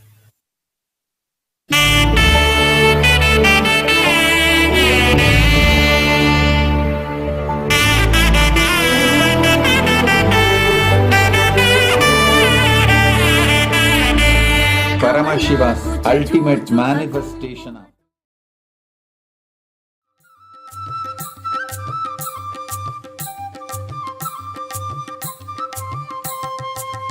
दीनदयालु हरे त्रिभुवन पालक श्री शंभो शंकर नित्य पाप संहारक श्री बंध विमोचन गे मधुर मनोहर नित्य परम कृपा नित्य दर्शन दो नित्य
नित्येश्वर विठ्ठला गोविंद कृष्ण नाम नित्येश्वर विठ्ठला गोविंद कृष्ण नाम नित्येश्वर विठ्ठला गोपाल कृष्ण नाम नित्यानंद विठ्ठला गोपाल कृष्ण नाम नित्यानंद विठ्ठला गोपाल कृष्ण नाम नित्यानंद विठ्ठला गोपाल कृष्ण नाम नित्यानंद विठ्ठला श्रीरंग विठ्ठला नित्यरंग विठ्ठला श्रीरंग विठ्ठला नित्यरंग विठ्ठला श्रीरंग विठ्ठला नित्यरंग विठ्ठला श्रीरंग विठ्ठला नित्यरंग विठ्ठला बोलो नारायणा जय जय विठ्ठला बोलो नारायणा जय जय विठ्ठला नित्य नारायणा रंग रंग विठ्ठला नित्य नारायणा रंग रंग विठ्ठला बोलो नारायणा जय जय विठ्ठला बोलो नारायणा जय जय विठ्ठला गोविंद कृष्ण नाम नित्येश्वर विठ्ठला गोविंद कृष्ण नाम नित्येश्वर विठ्ठला गोपाल कृष्ण नाम नित्यानंद विठ्ठला गोपाल कृष्ण नाम नित्यानंद विठ्ठला श्रीरंग विठ्ठला नित्यरंग विठ्ठला श्रीरंग विठ्ठला नित्यरंग विठ्ठला श्रीरंग विठ्ठला नित्यरंग विठ्ठला श्रीरंग विठ्ठला नित्यरंग विठ्ठला बोलो नारायणा जय जय विठ्ठला बोलो नारायणा जय जय विठ्ठला बोलो नारायणा जय जय विठ्ठला बोलो नारायणा जय जय विठ्ठला नित्य नारायणा रंग रंग विठ्ठला नित्य नारायणा रंग रंग विठ्ठला नित्य नारायणा रंग रंग विठ्ठला नित्य नारायणा रंग रंग विठ्ठला बोलो नारायणा जय जय विठ्ठला बोलो नारायणा जय जय विठ्ठला गोविंद कृष्ण नाम नित्येश्वर विठ्ठला गोविंद कृष्ण नाम नित्येश्वर विठ्ठला गोविंद कृष्ण नाम नित्येश्वर विठ्ठला गोविंद कृष्ण नाम नित्येश्वर विठ्ठला गोपाल कृष्ण नाम नित्यानंद विठ्ठला गोपाल कृष्ण नाम नित्यानंद विठ्ठला गोपाल कृष्ण नाम नित्यानंद विठ्ठला गोपाल कृष्ण नाम नित्यानंद विठ्ठला श्रीरंग विठ्ठला नित्यरंग विठ्ठला श्रीरंग विठ्ठला नित्यरंग विठ्ठला श्रीरंग विठ्ठला नित्यरंग विठ्ठला श्रीरंग विठ्ठला नित्यरंग विठ्ठला बोलो नारायणा जय जय विठ्ठला बोलो नारायणा जय जय विठ्ठला बोलो नारायणा जय जय विठ्ठला बोलो नारायणा जय जय विठ्ठला नित्य नारायणा रंग रंग विठ्ठला नित्य नारायणा रंग रंग विठ्ठला नित्य नारायणा रंग रंग विठ्ठला नित्य नारायणा रंग रंग विठ्ठला बोलो नारायणा जय जय विठ्ठला बोलो नारायणा जय जय विठ्ठला बोलो नारायणा जय जय विठ्ठला बोलो नारायणा जय जय विठ्ठला गोविंद कृष्ण नाम नित्येश्वर विठ्ठला गोविंद कृष्ण नाम नित्येश्वर विठ्ठला गोपाल कृष्ण नाम नित्यानंद विठ्ठला गोपाल कृष्ण नाम नित्यानंद विठ्ठला गोविंद कृष्ण नाम नित्येश्वर विठ्ठला गोविंद कृष्ण नाम नित्येश्वर विठ्ठला गोपाल कृष्ण नाम नित्यानंद विठ्ठला गोपाल कृष्ण नाम नित्यानंद विठ्ठला श्रीरंग विठ्ठला नित्यरंग विठ्ठला श्रीरंग विठ्ठला नित्यरंग विठ्ठला श्रीरंग विठ्ठला नित्यरंग विठ्ठला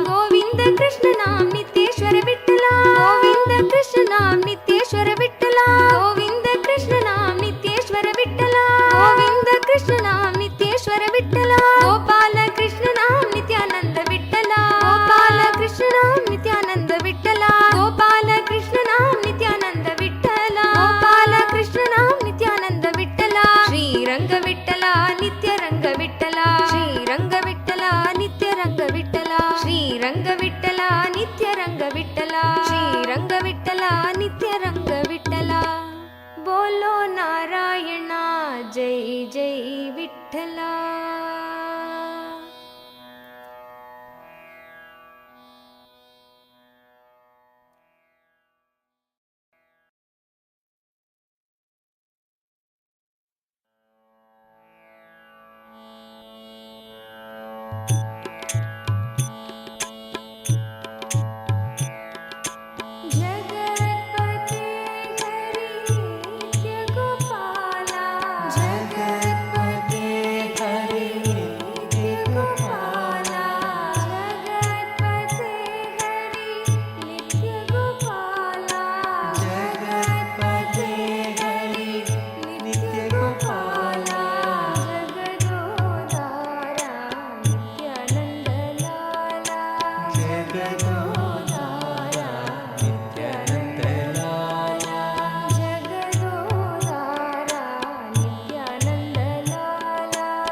मधुसूदन नित्य चरणम तुमको मेरे माँ चरणम तुमको मेरे माँ जगदोदरना ज्योति स्वरूपा कलियुग की अवतार मधुसूदन नित्य चरणम तुमको मेरे माँ चरणम तुमको मेरे माँ जगदोदरना ज्योति स्वरूपा कलियुग की अवतार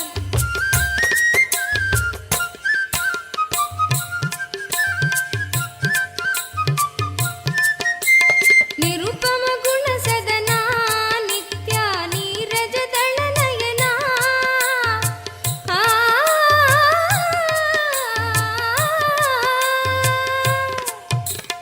निरुपम गुण सदना नित्या नीरज दल नयना नटन मनोगर नीलकंठ श्री नित्यपुरी भगवान नटन मनोगर नीलकंठ श्री नित्यपुरी भगवान नित्य मधुसूदन नित्य चरणम तुमको मेरे माँ चरणम तुमको मेरे माँ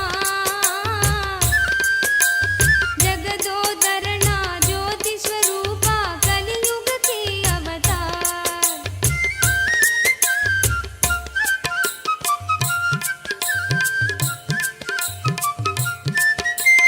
गिरिधर गोपाला नित्या वृंदावन संचारा आ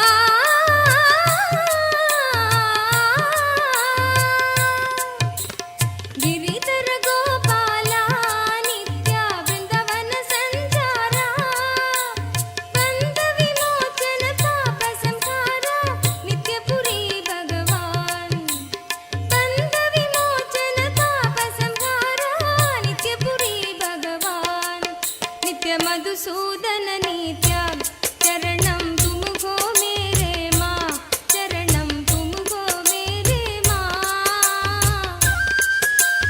जगदोदरना ज्योति स्वरूपा कलियुग की अवतार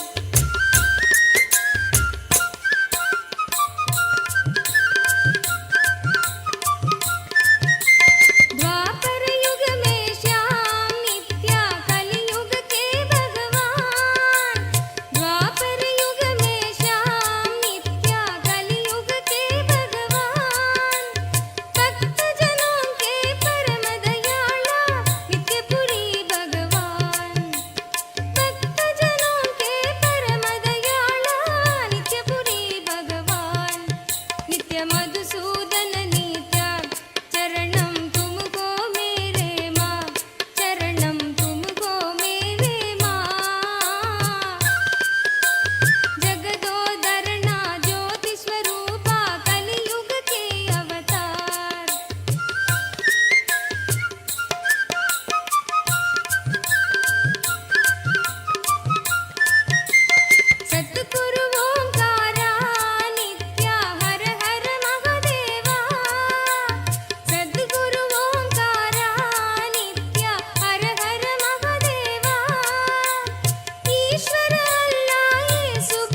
नित्यानन्द श्रीवासुदेव नित्यानन्द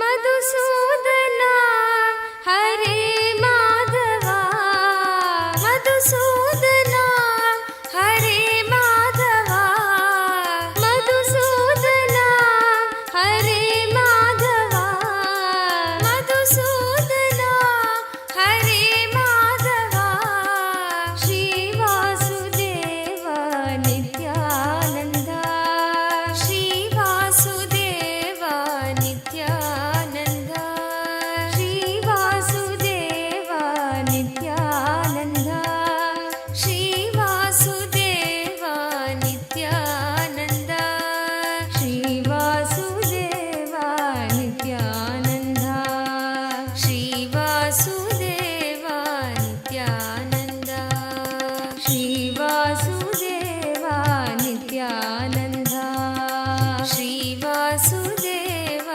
नित्यानन्द मधुसूदना हरे माधवा मधुसूदना हरे माधवा श्रीवासुदेव नित्यानन्द श्रीवासुदेव नित्यानन्द श्रीवासुदेव नित्यानन्द श्रीवासुदेव नित्यानन्द नित्यकेशवा नारायण नित्यकेशवा नारायण नित्यकेशवा नारायण नित्यकेशवा नारायण श्रीहरि गोविन्द मनमोहना श्रीहरि गोविन्द मनमोहना श्रीहरि गोविन्द मनमोहना श्रीहरि गोविन्द मनमोहना जनार्दना जगत्पालना जनार्दना जगत्पालना दीनावना दुःखभञ्जना दीनावना दुःखभञ्जना जनार्दना जगत्पालना जनार्दना जगत्पालना दीनावना दुःखभञ्जना दीनावना दुःखभञ्जना अरविन्दलोचन आनन्दना अरविन्दलोचन आनन्दना अरविन्दलोचन आनन्दना अरविन्दलोचन आनन्दना श्रीवासुदेव नित्यानन्द श्रीवासुदेव नित्यानन्द श्रीवासुदेव नित्यानन्द श्रीवासुदेव नित्यानन्द श्रीवासुदेव नित्यानन्द श्रीवासुदेव नित्यानन्द श्रीवासुदेव नित्यानन्द श्रीवासुदेव नित्यानन्द मधुसूदना हरे माधवा मधुसूदना हरे माधवा मधुसूदना हरे माधवा मधुसूदना हरे Madhava Shri Vasudev Nityanand Shri Vasudev Nityanand Shri Vasudev Nityanand Shri Vasudev Nityanand Shri Vasudev Nityanand Shri Vasudev Nityanand Shri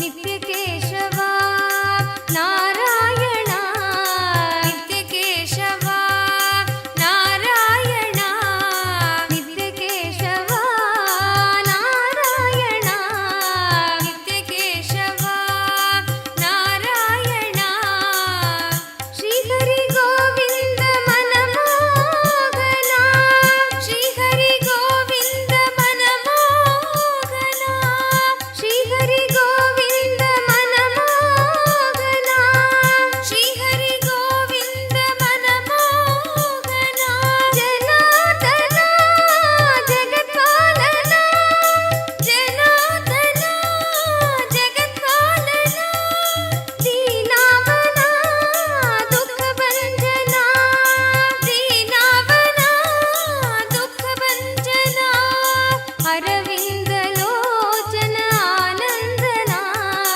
Arvind Lochana ಆನಂದನ Arvind Lochana ಆನಂದನ Arvind Lochana ಆನಂದನ Shri Vasudeva Nithyananda Shri Vasudeva Nithyananda Shri Vasudeva Nithyananda Shri Vasudeva Nithyananda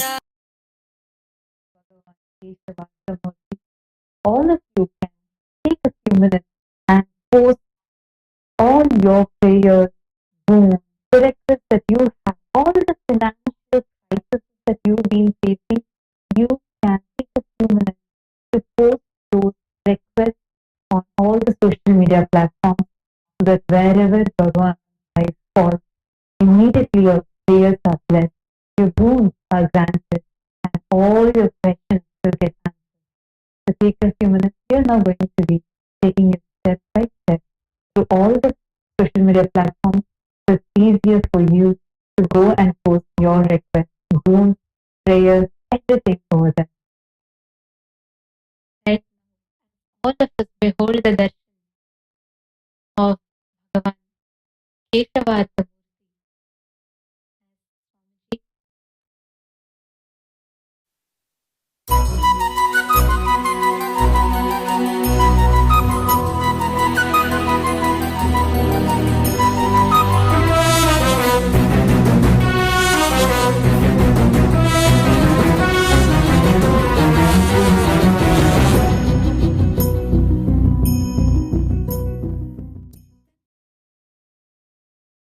Shri Vasudeva Nithyananda Shri Vasudeva Nithyananda Shri Vasudeva Nithyananda Shri Vasudeva Nithyananda Shri Vasudeva Nithyananda Shri Vasudeva Nithyananda Shri Vasudeva Nithyananda Shri Vasudeva Nithyananda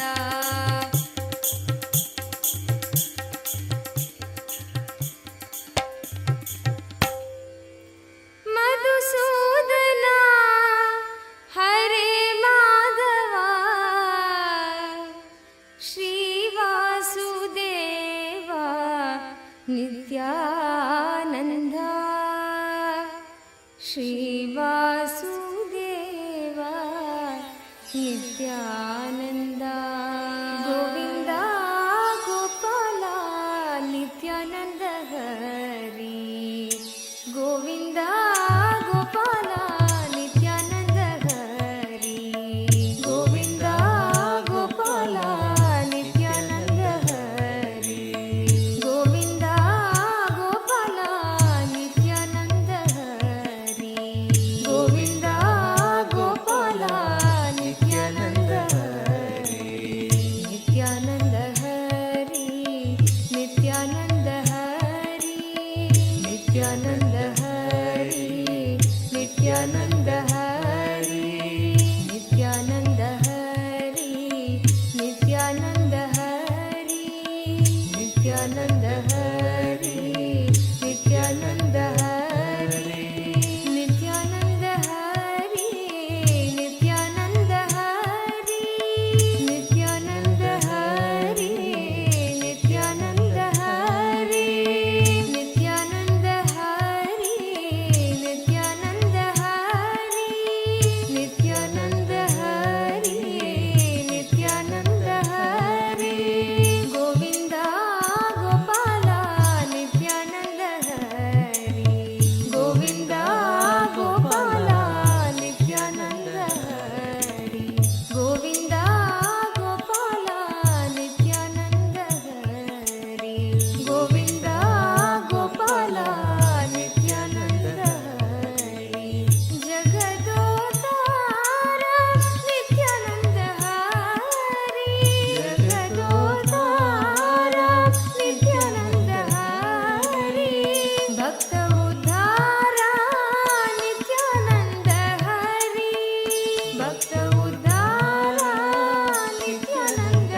Hari Jai Jai Nithyananda Hari Nithyananda Hari Jai Jai Nithyananda Hari Nithyananda Hari Jai Jai Nithyananda Hari Nithyananda Hari Jai Jai Nithyananda Hari Nithyananda Hari Jai Jai Nithyananda Hari Nithyananda Hari Jai Jai Nithyananda Hari Nithyananda Hari Jai Jai Nithyananda Hari Nithyananda Hari Jai Jai Nithyananda Hari Nithyananda Hari Jai Jai Nithyananda Hari Nithyananda Hari Jai Jai Nithyananda Hari Nithyananda Hari Jai Jai Nithyananda Hari Nithyananda Hari Nithyananda Hari Nithyananda Hari Nithyananda Hari Nithyananda Hari Nithyananda Hari Nithyananda Hari Nithyananda Hari Govinda Gopala Govinda Gopala Nithyananda Hari Govinda Gopala Nithyananda Hari Govinda Gopala Nithyananda Hari Nithyananda Hari Jai Jai Nithyananda Hari Nithyananda Hari Jai Jai Nithyananda Hari Nithyananda Hari Jai Jai Nithyananda Hari Nithyananda Hari Jai Jai Nithyananda Hari Govinda Gopala Nithyananda Hari Govinda Gopala Nithyananda Hari Govinda Gopala Nithyananda Hari Govinda Gopala Nithyananda Hari Nithyananda Hari Nithyananda Hari Nithyananda Hari Nithyananda Hari Nithyananda Hari Nithyananda Hari Nithyananda Hari Nithyananda Hari Govinda Gopala Nithyananda Hari Govinda Gopala Nithyananda Hari Jagadodhara Nithyananda Hari Jagadodhara Nithyananda Hari Bhakta Uddhara Nithyananda Hari Bhakta Uddhara Nithyananda Hari Jagadodhara Nithyananda Hari Jagadodhara Nithyananda Hari Bhakta Uddhara Nithyananda Hari Bhakta Uddhara Nithyananda Hari Nitya Purisha Nithyananda Hari Nitya Purisha Nithyananda Hari Nitya Purisha Nithyananda Hari Nitya Purisha Nithyananda Hari Nithyananda Hari Jai Jai Nithyananda Hari Nithyananda Hari Jai Jai Nithyananda Hari Nithyananda Hari Jai Jai Nithyananda Hari Nithyananda Hari Jai Jai Nithyananda Hari Nithyananda Hari Jai Jai Nithyananda Hari Nithyananda Hari Jai Jai Nithyananda Hari Nithyananda Hari Jai Jai Nithyananda Hari Nithyananda Hari Jai Jai Nithyananda Hari Nithyananda Hari Jai Jai Nithyananda Hari Nithyananda Hari Jai Jai Nithyananda Hari Nithyananda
Keshav Madhav वरद नारायण केशव माधव वरद नारायण नंदन कृष्ण नित्यानंद नंदन कृष्ण नित्यानंद गोविंद गोपाल भजो नित्य श्याम गोविंद गोपाल भजो नित्य श्याम भजो नित्य श्याम भजो नित्य श्याम गोविंद गोपाल भजो नित्य श्याम गोविंद गोपाल भजो नित्य श्याम गिरिधारी बाला वासुदेव बाला गिरिधारी बाला वासुदेव बाला जय जय गोपाल नित्यानंद जय जय गोपाल नित्यानंद गोविंद गोपाल भजो नित्य श्याम गोविंद गोपाल भजो नित्य श्याम भजो नित्य श्याम भजो नित्य श्याम गोविंद गोपाल भजो नित्य श्याम गोविंद गोपाल भजो नित्य श्याम अच्युत केशव हरिनारायण अच्युत केशव हरिनारायण मुरली मनोहर नित्यानंद मुरली मनोहर नित्यानंद गोविंद गोपाल भजो नित्य श्याम गोविंद गोपाल भजो नित्य श्याम भजो नित्य श्याम भजो नित्य श्याम गोविंद गोपाल भजो नित्य श्याम गोविंद गोपाल भजो नित्य श्याम पंकजलोचन कुवलय नयन पंकजलोचन कुवलय नयन श्यामल गात्र नित्यानंद श्यामल गात्र नित्यानंद गोविंद गोपाल भजो नित्य श्याम गोविंद गोपाल भजो नित्य श्याम भजो नित्य श्याम भजो नित्य श्याम गोविंद गोपाल भजो नित्य श्याम गोविंद गोपाल भजो नित्य Shyam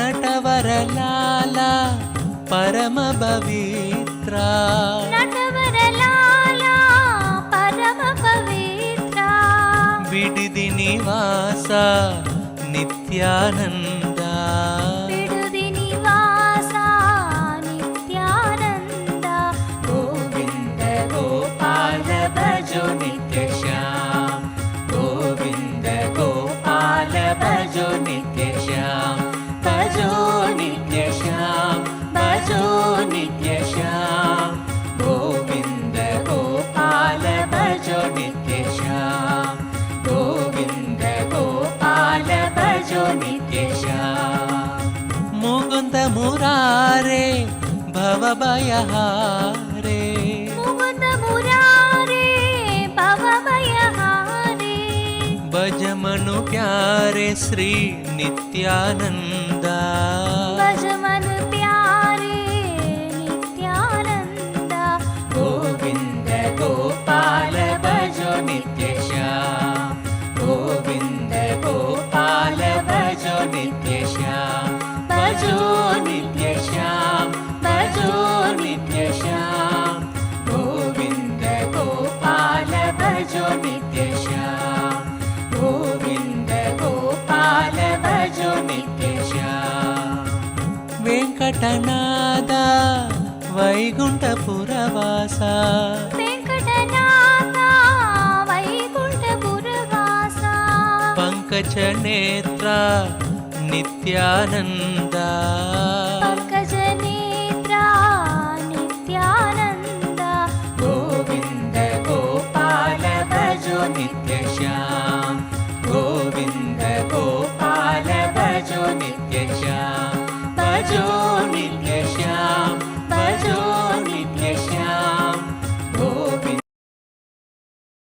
of us will get showered with all the auspiciousness, all the blessings, boons, getting liberated from all the obstacles, restricting patterns related to wealth, just by beholding the sight of this auspicious form of Paramashiva.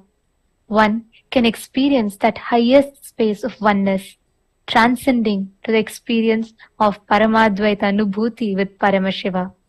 As every single being watching this from various social media platforms, and every one of you watching this via the Nayana Diksha, the two-way video conferencing, as each of us are beholding this most auspicious, supremely beautiful form of Keshavartha Murty, as that Paramashiva himself manifests through the Nija Avatara, the embodied form of our beloved Swamiji, the Supreme Pontiff of Hinduism.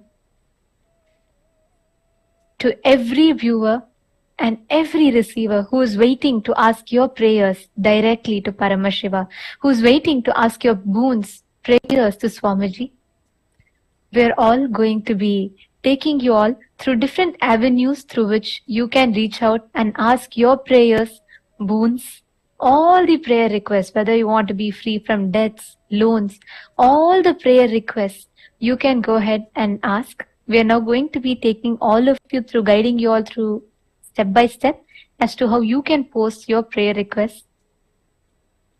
So you all can head to kailasa.org if you would like to have one place where all the links of the social media platforms are there. You all can head to kailasa.org and you can click the rightmost corner, the menu box there.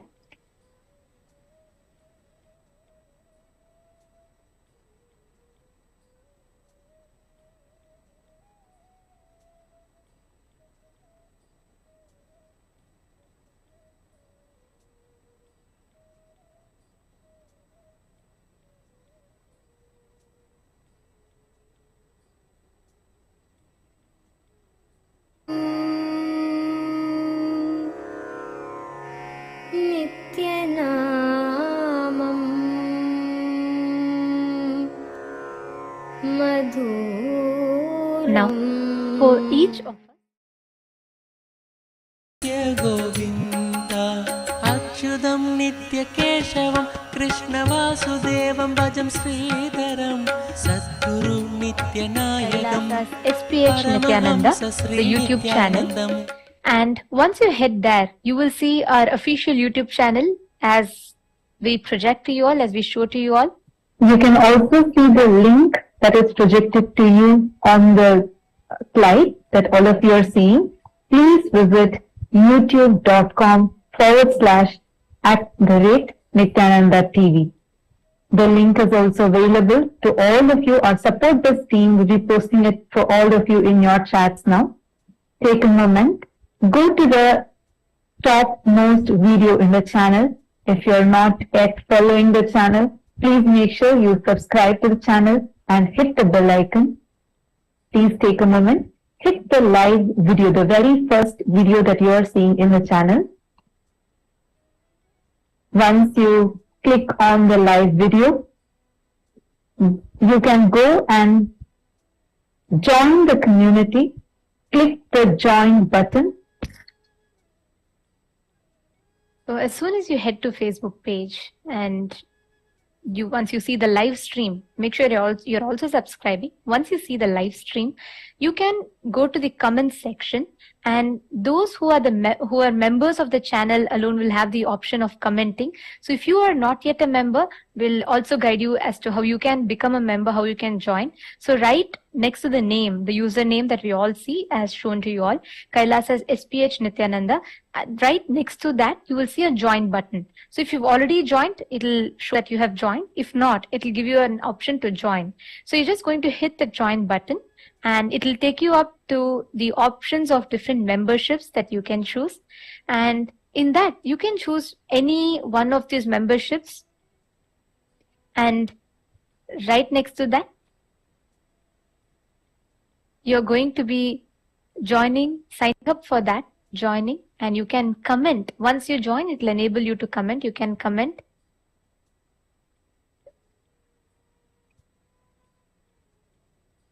now.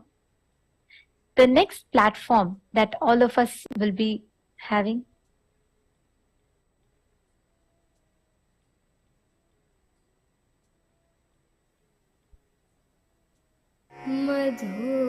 मधुरम्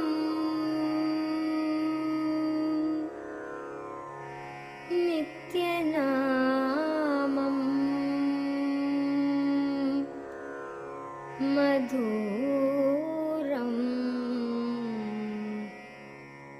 मधुरम् नित्यनामम्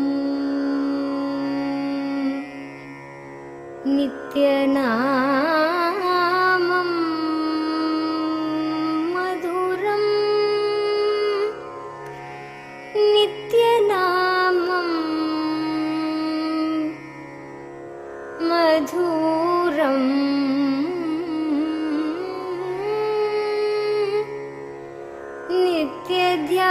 नित्यध्यानम् मधुरम्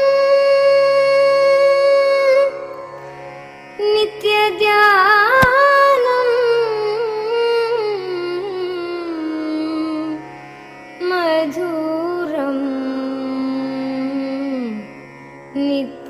नित्यनामम् मधुरम् नित्यनामम् मधुरम् नित्यनामम्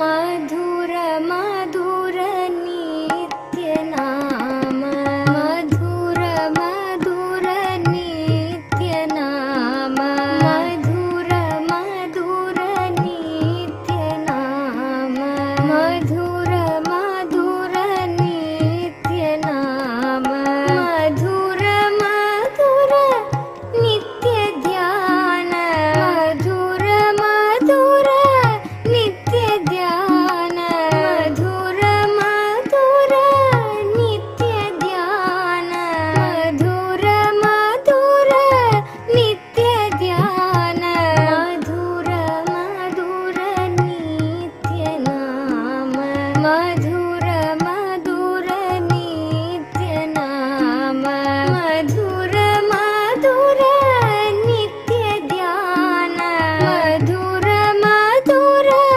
नित्यध्यान मधुर मधुर नित्यगीत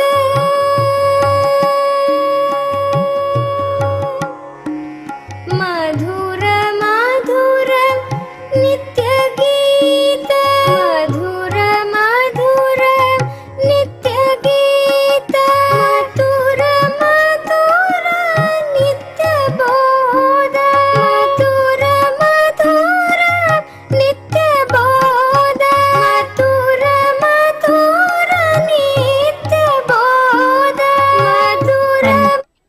the next platform that all of you can ask your questions, that all of you can ask your prayers and boons is in WhatsApp. So we're now going to be showing you all how you can ask in WhatsApp. So you're going to head to kailasa.org, and once you head there, right at the home page, you will see a button called Join the WhatsApp Community.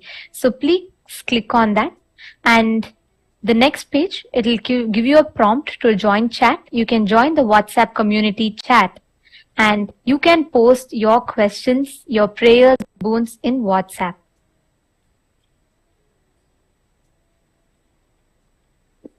Next, please head to Twitter. Once you've finished going to WhatsApp, please head to Twitter. And once you go to Twitter, please enter Kailasa's SPH Nithyananda Paramashivam. This is Swamiji's official Twitter platform. And you will be seeing a blue check over there, the tick mark, the blue tick mark. And in that, go to the first pinned post and click the reply button.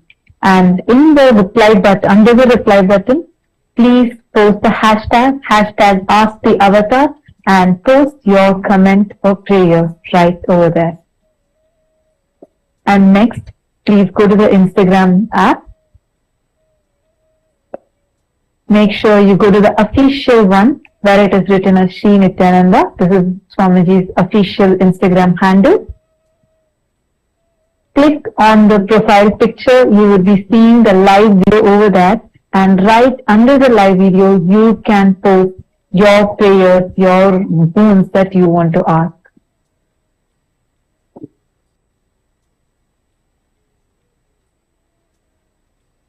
And you can head to the Instagram handle, and in the live itself you can post the comment as your prayers and boons, and all of you can post all your prayers, blessings, requests, everything directly in each of these platforms. You all can post in all of these platforms, and just these prayers falling in the eyes of Swamiji as Keshavartha Murty itself infuses you with all the energy, auspiciousness, and answers your prayers.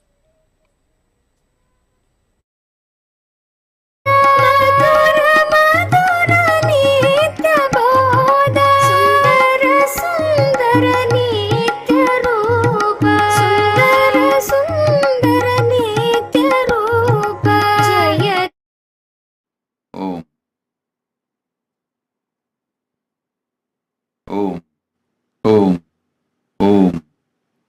As the ultimate manifestation of Keshavartha Murty, Ekapada Murti, Ekapada Trimurti, Tripada Trimurti of Paramashiva, as the ultimate manifestation of Paramashiva's Keshavartha Murti, Ekapada Murti, Ekapada Trimurti, Tripada Trimurti.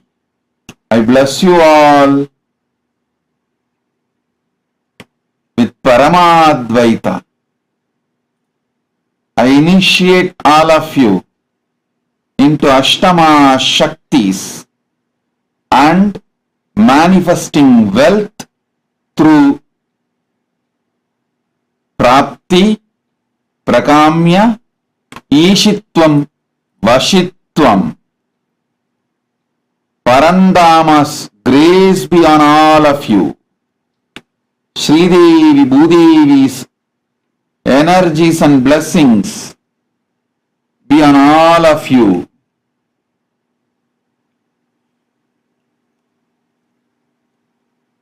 Let you all manifest Ashtamaha Shaktis, wealth, success, abundance, enlightenment. Om.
वदनं मधुरं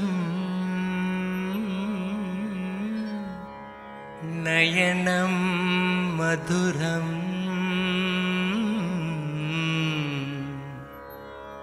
हसितं मधुरम्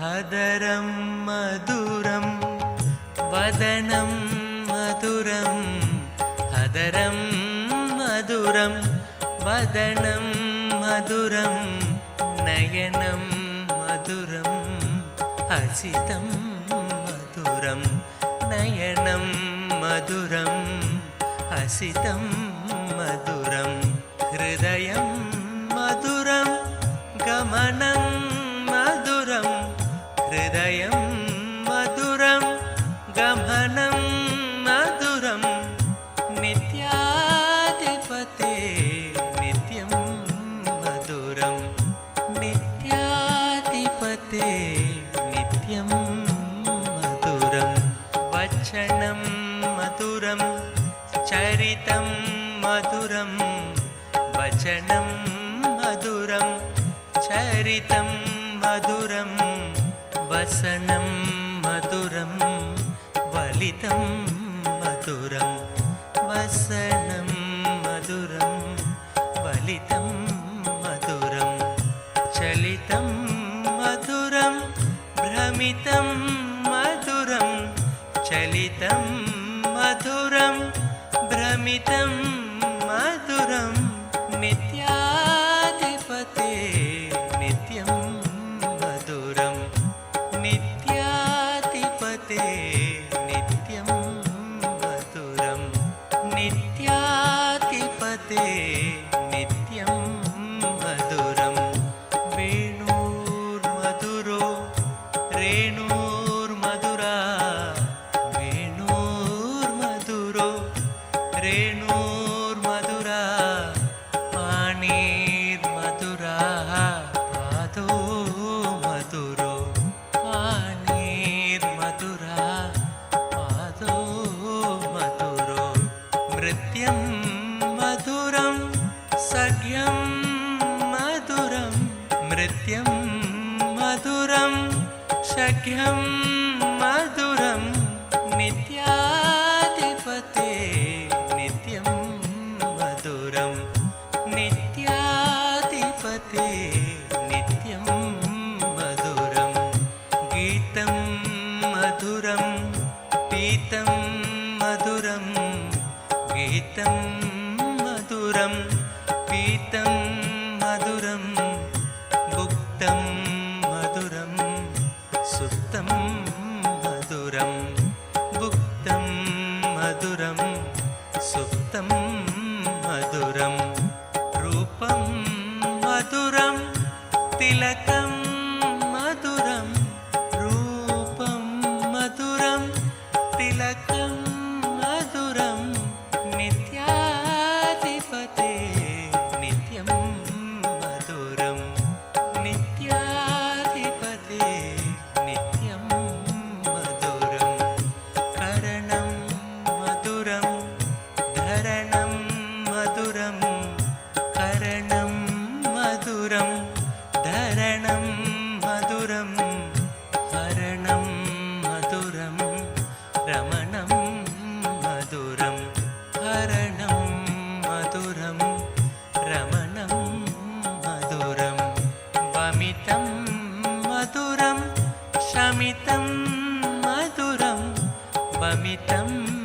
मधुरं शमितं मधुरं नित्याधिपते नित्यं मधुरं नित्याधिपते नित्यं मधुरं गुञ्जा मधुरा माला मधुरा गुञ्जा मधुरा माला मधुरा करुणा मधुरं भुजा मधुरं करुणा मधुरं भुजा मधुरं पीतं मधुरं भिडिति मधुरं पीतं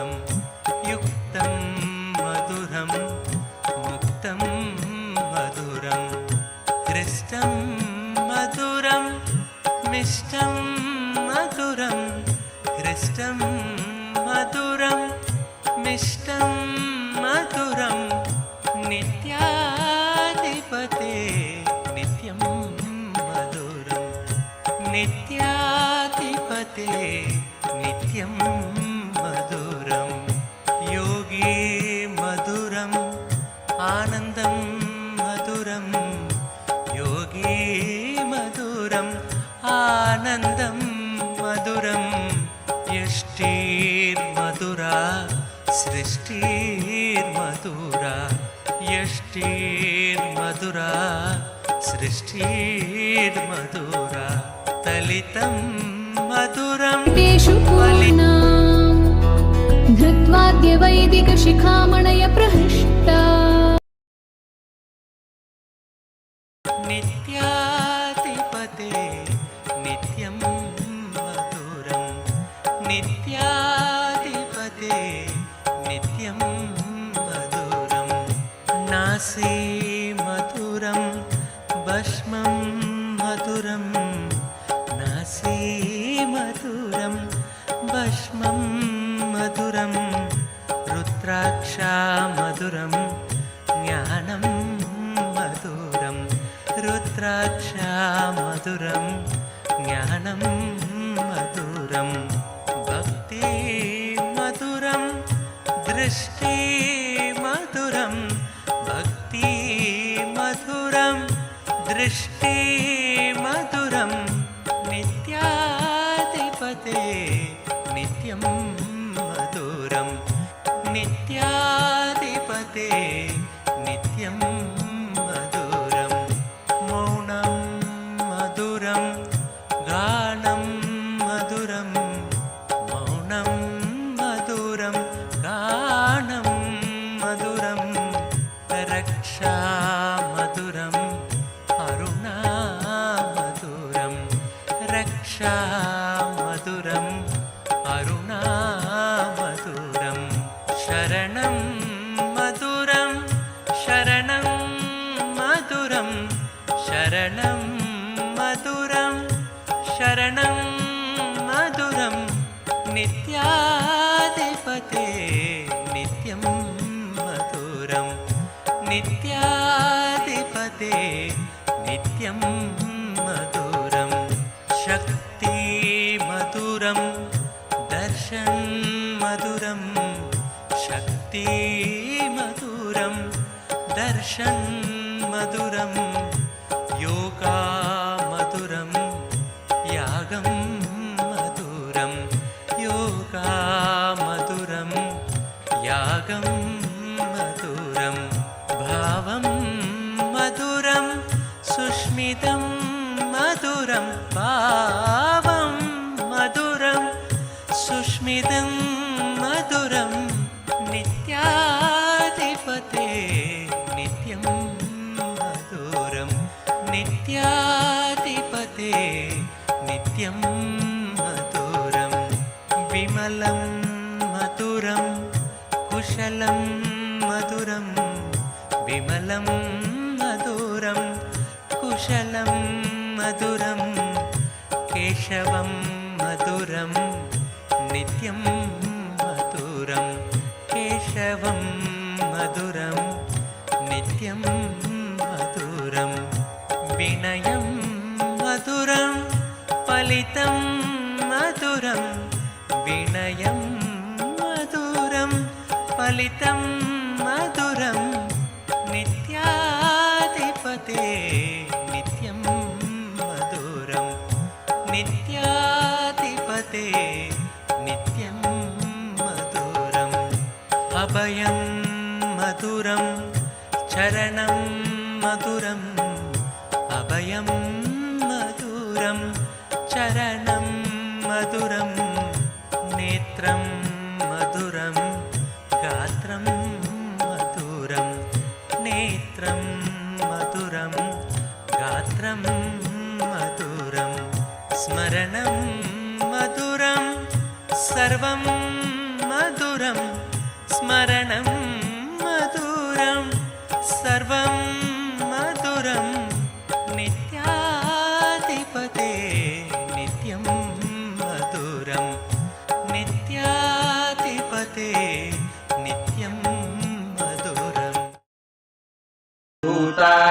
श्रीज्ञानसम्बन्धस्वामि पुनरुद्धृत श्यामलापीठ सर्वज्ञपीठ त्रिनवत्युत्तरद्विशततम गुरुमहासन्निधान अरुणगिरियोगीश्वर परम्परागत अरुणाचल सर्वज्ञपीठ गुरुमहासन्निधान कैलास परम्परागत काञ्ची कैलास सर्वज्ञपीठ त्रयस्त्रिंशदुत्तरद्विशततम गुरुमहासन्निधान नित्योत्सव नित्यमङ्गल नित्यकल्याण नित्यरजित कैलास परम्परागत आदिकैलास नित्यानन्दपीठ महासंस्थान महासिंहासन पीठकर्तः साक्षात् श्रीपरमशिव समुद्भूत कैलास परम्परागत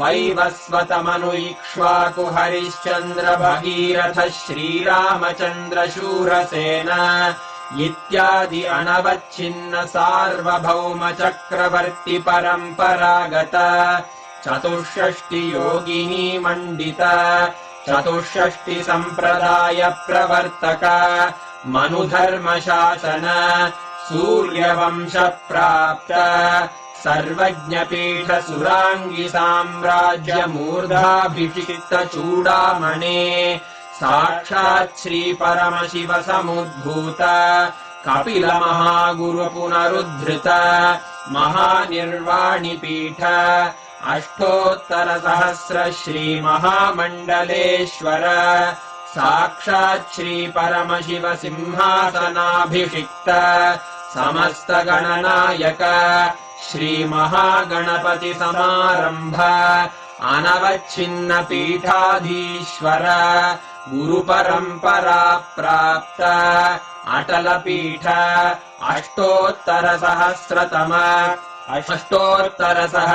श्री अटलपीठाधीश्वर धर्ममुक्तिस्वर्गपुरस्वर्णपीठ त्रयोविंश गुरुमहासन्निधान कैलास परम्परागत आदिपीठ सर्वज्ञपीठ जगद्गुरो श्रीकैलास पुनरुद्धारक श्रीकैलास परमाचार्य श्रीमत्परमहंस परिव्राजकाचार्यवर्य सच्चिदानन्द प्रणव स्वरूप श्रोत्रिय ब्रह्मनिष्ठ श्रीमज्जगद्गुरु श्रीलश्री भगवच्छ्री नित्यानन्द परमशिव श्री ज्ञानसम्बन्ध देशिक परमाचार्य स्वामिन् अत्रागत्य परिपाल्य च अस्मान् विज्ञान वितरणेन विजयी भव जय जय।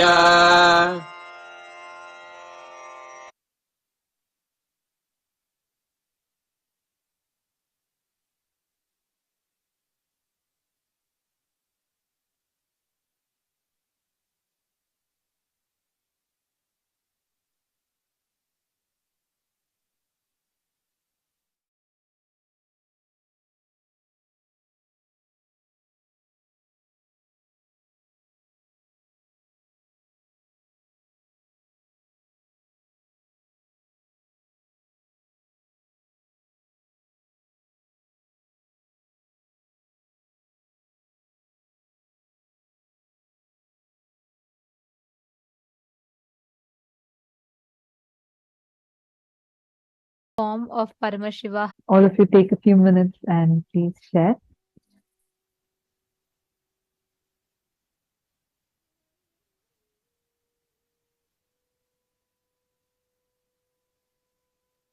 I can see so many of the participants are posting your messages of gratitude and how you have enjoyed the darshan. And Mahalin Gomez has posted, it has helped me heal completely. So great. And Kuldeep Patri has posted, thank you so much. A very beautiful and divine darshan, Manina Kumar. Yes, absolutely. Just to have the darshan of this form itself is so beautiful. And Mahamadeva has posted, wow, it's so amazing.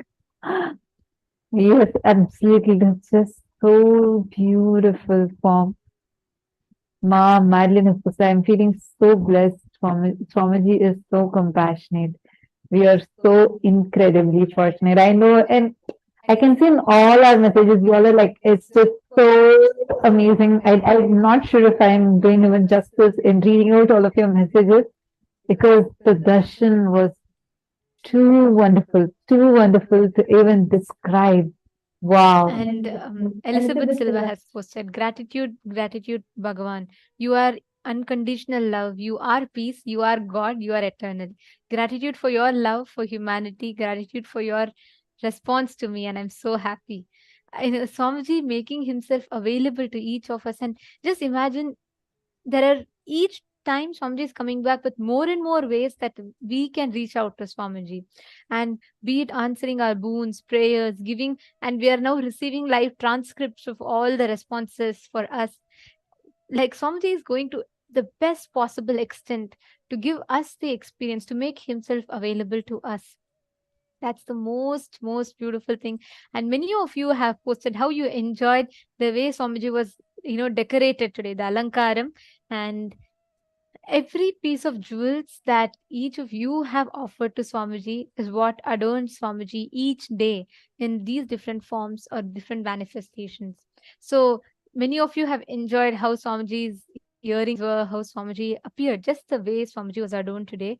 If you would like to offer, let's say you want to experience this and you want to offer something from your side to Swamiji, that is as well open. Anyone who wants to offer, really are waiting to see some jewel adorning Swamiji, you can offer them yourselves directly to Swamiji. And the link will be projected to you all. The support desk team will also be posting it in the chat. You can all head to kailasa.org/events.kailasa.org/payment, and that link will be projected for all of you. And just in that, you can choose the Swarna Alankara, the gold offering option, and you can offer it. Many of you have been asking how you can make that offering. And yes, Swamiji is gifting us even this. He's opening this avenue also available for all of us. So every one of you who want, you all can go ahead and you all can post it there. Wonderful. Now, we're all going to be manifesting the Ashtamaha Shaktis that Swamiji has blessed us all with. All right. See, today we've learned so many secrets about wealth manifestation, how we can attract wealth, what is the space we need to have for us to attract wealth, and a lot more. Now, we are going to be manifesting the powers, the Ashtamaha Shaktis that Swamiji has initiated us into, to experientially understand this boon, this blessing that Swamiji has gifted us with. So let's all do one thing, okay? We're going to be starting to manifest with another person. So each of you are going to be manifesting, let's say, increasing your height, decreasing your height. We are going to be manifesting all the 4 types now: Anima, Mahima, Lahima, and Garima, all the 4. So what you're going to be doing is, in this first round, I request every one of you to go to the wall, against the wall, and measure your height. If you have an height measuring tape, you can go ahead and measure your height. If not, you can just go lean against the wall and just make sure that you're measuring your height properly. What you're going to do now is, just with this experience that Swamiji has given us, just infuse that bliss. Just remember, and when you remember, you will suddenly feel so light and expanding. In that, you will see your height will actually increase. Swamiji tells, if the increase of the height goes beyond 9 centimeters, it's permanent, it's irreversible. Within that, it may go up and come down. But once you hit that 9 centimeters mark, beyond that, it is irreversible.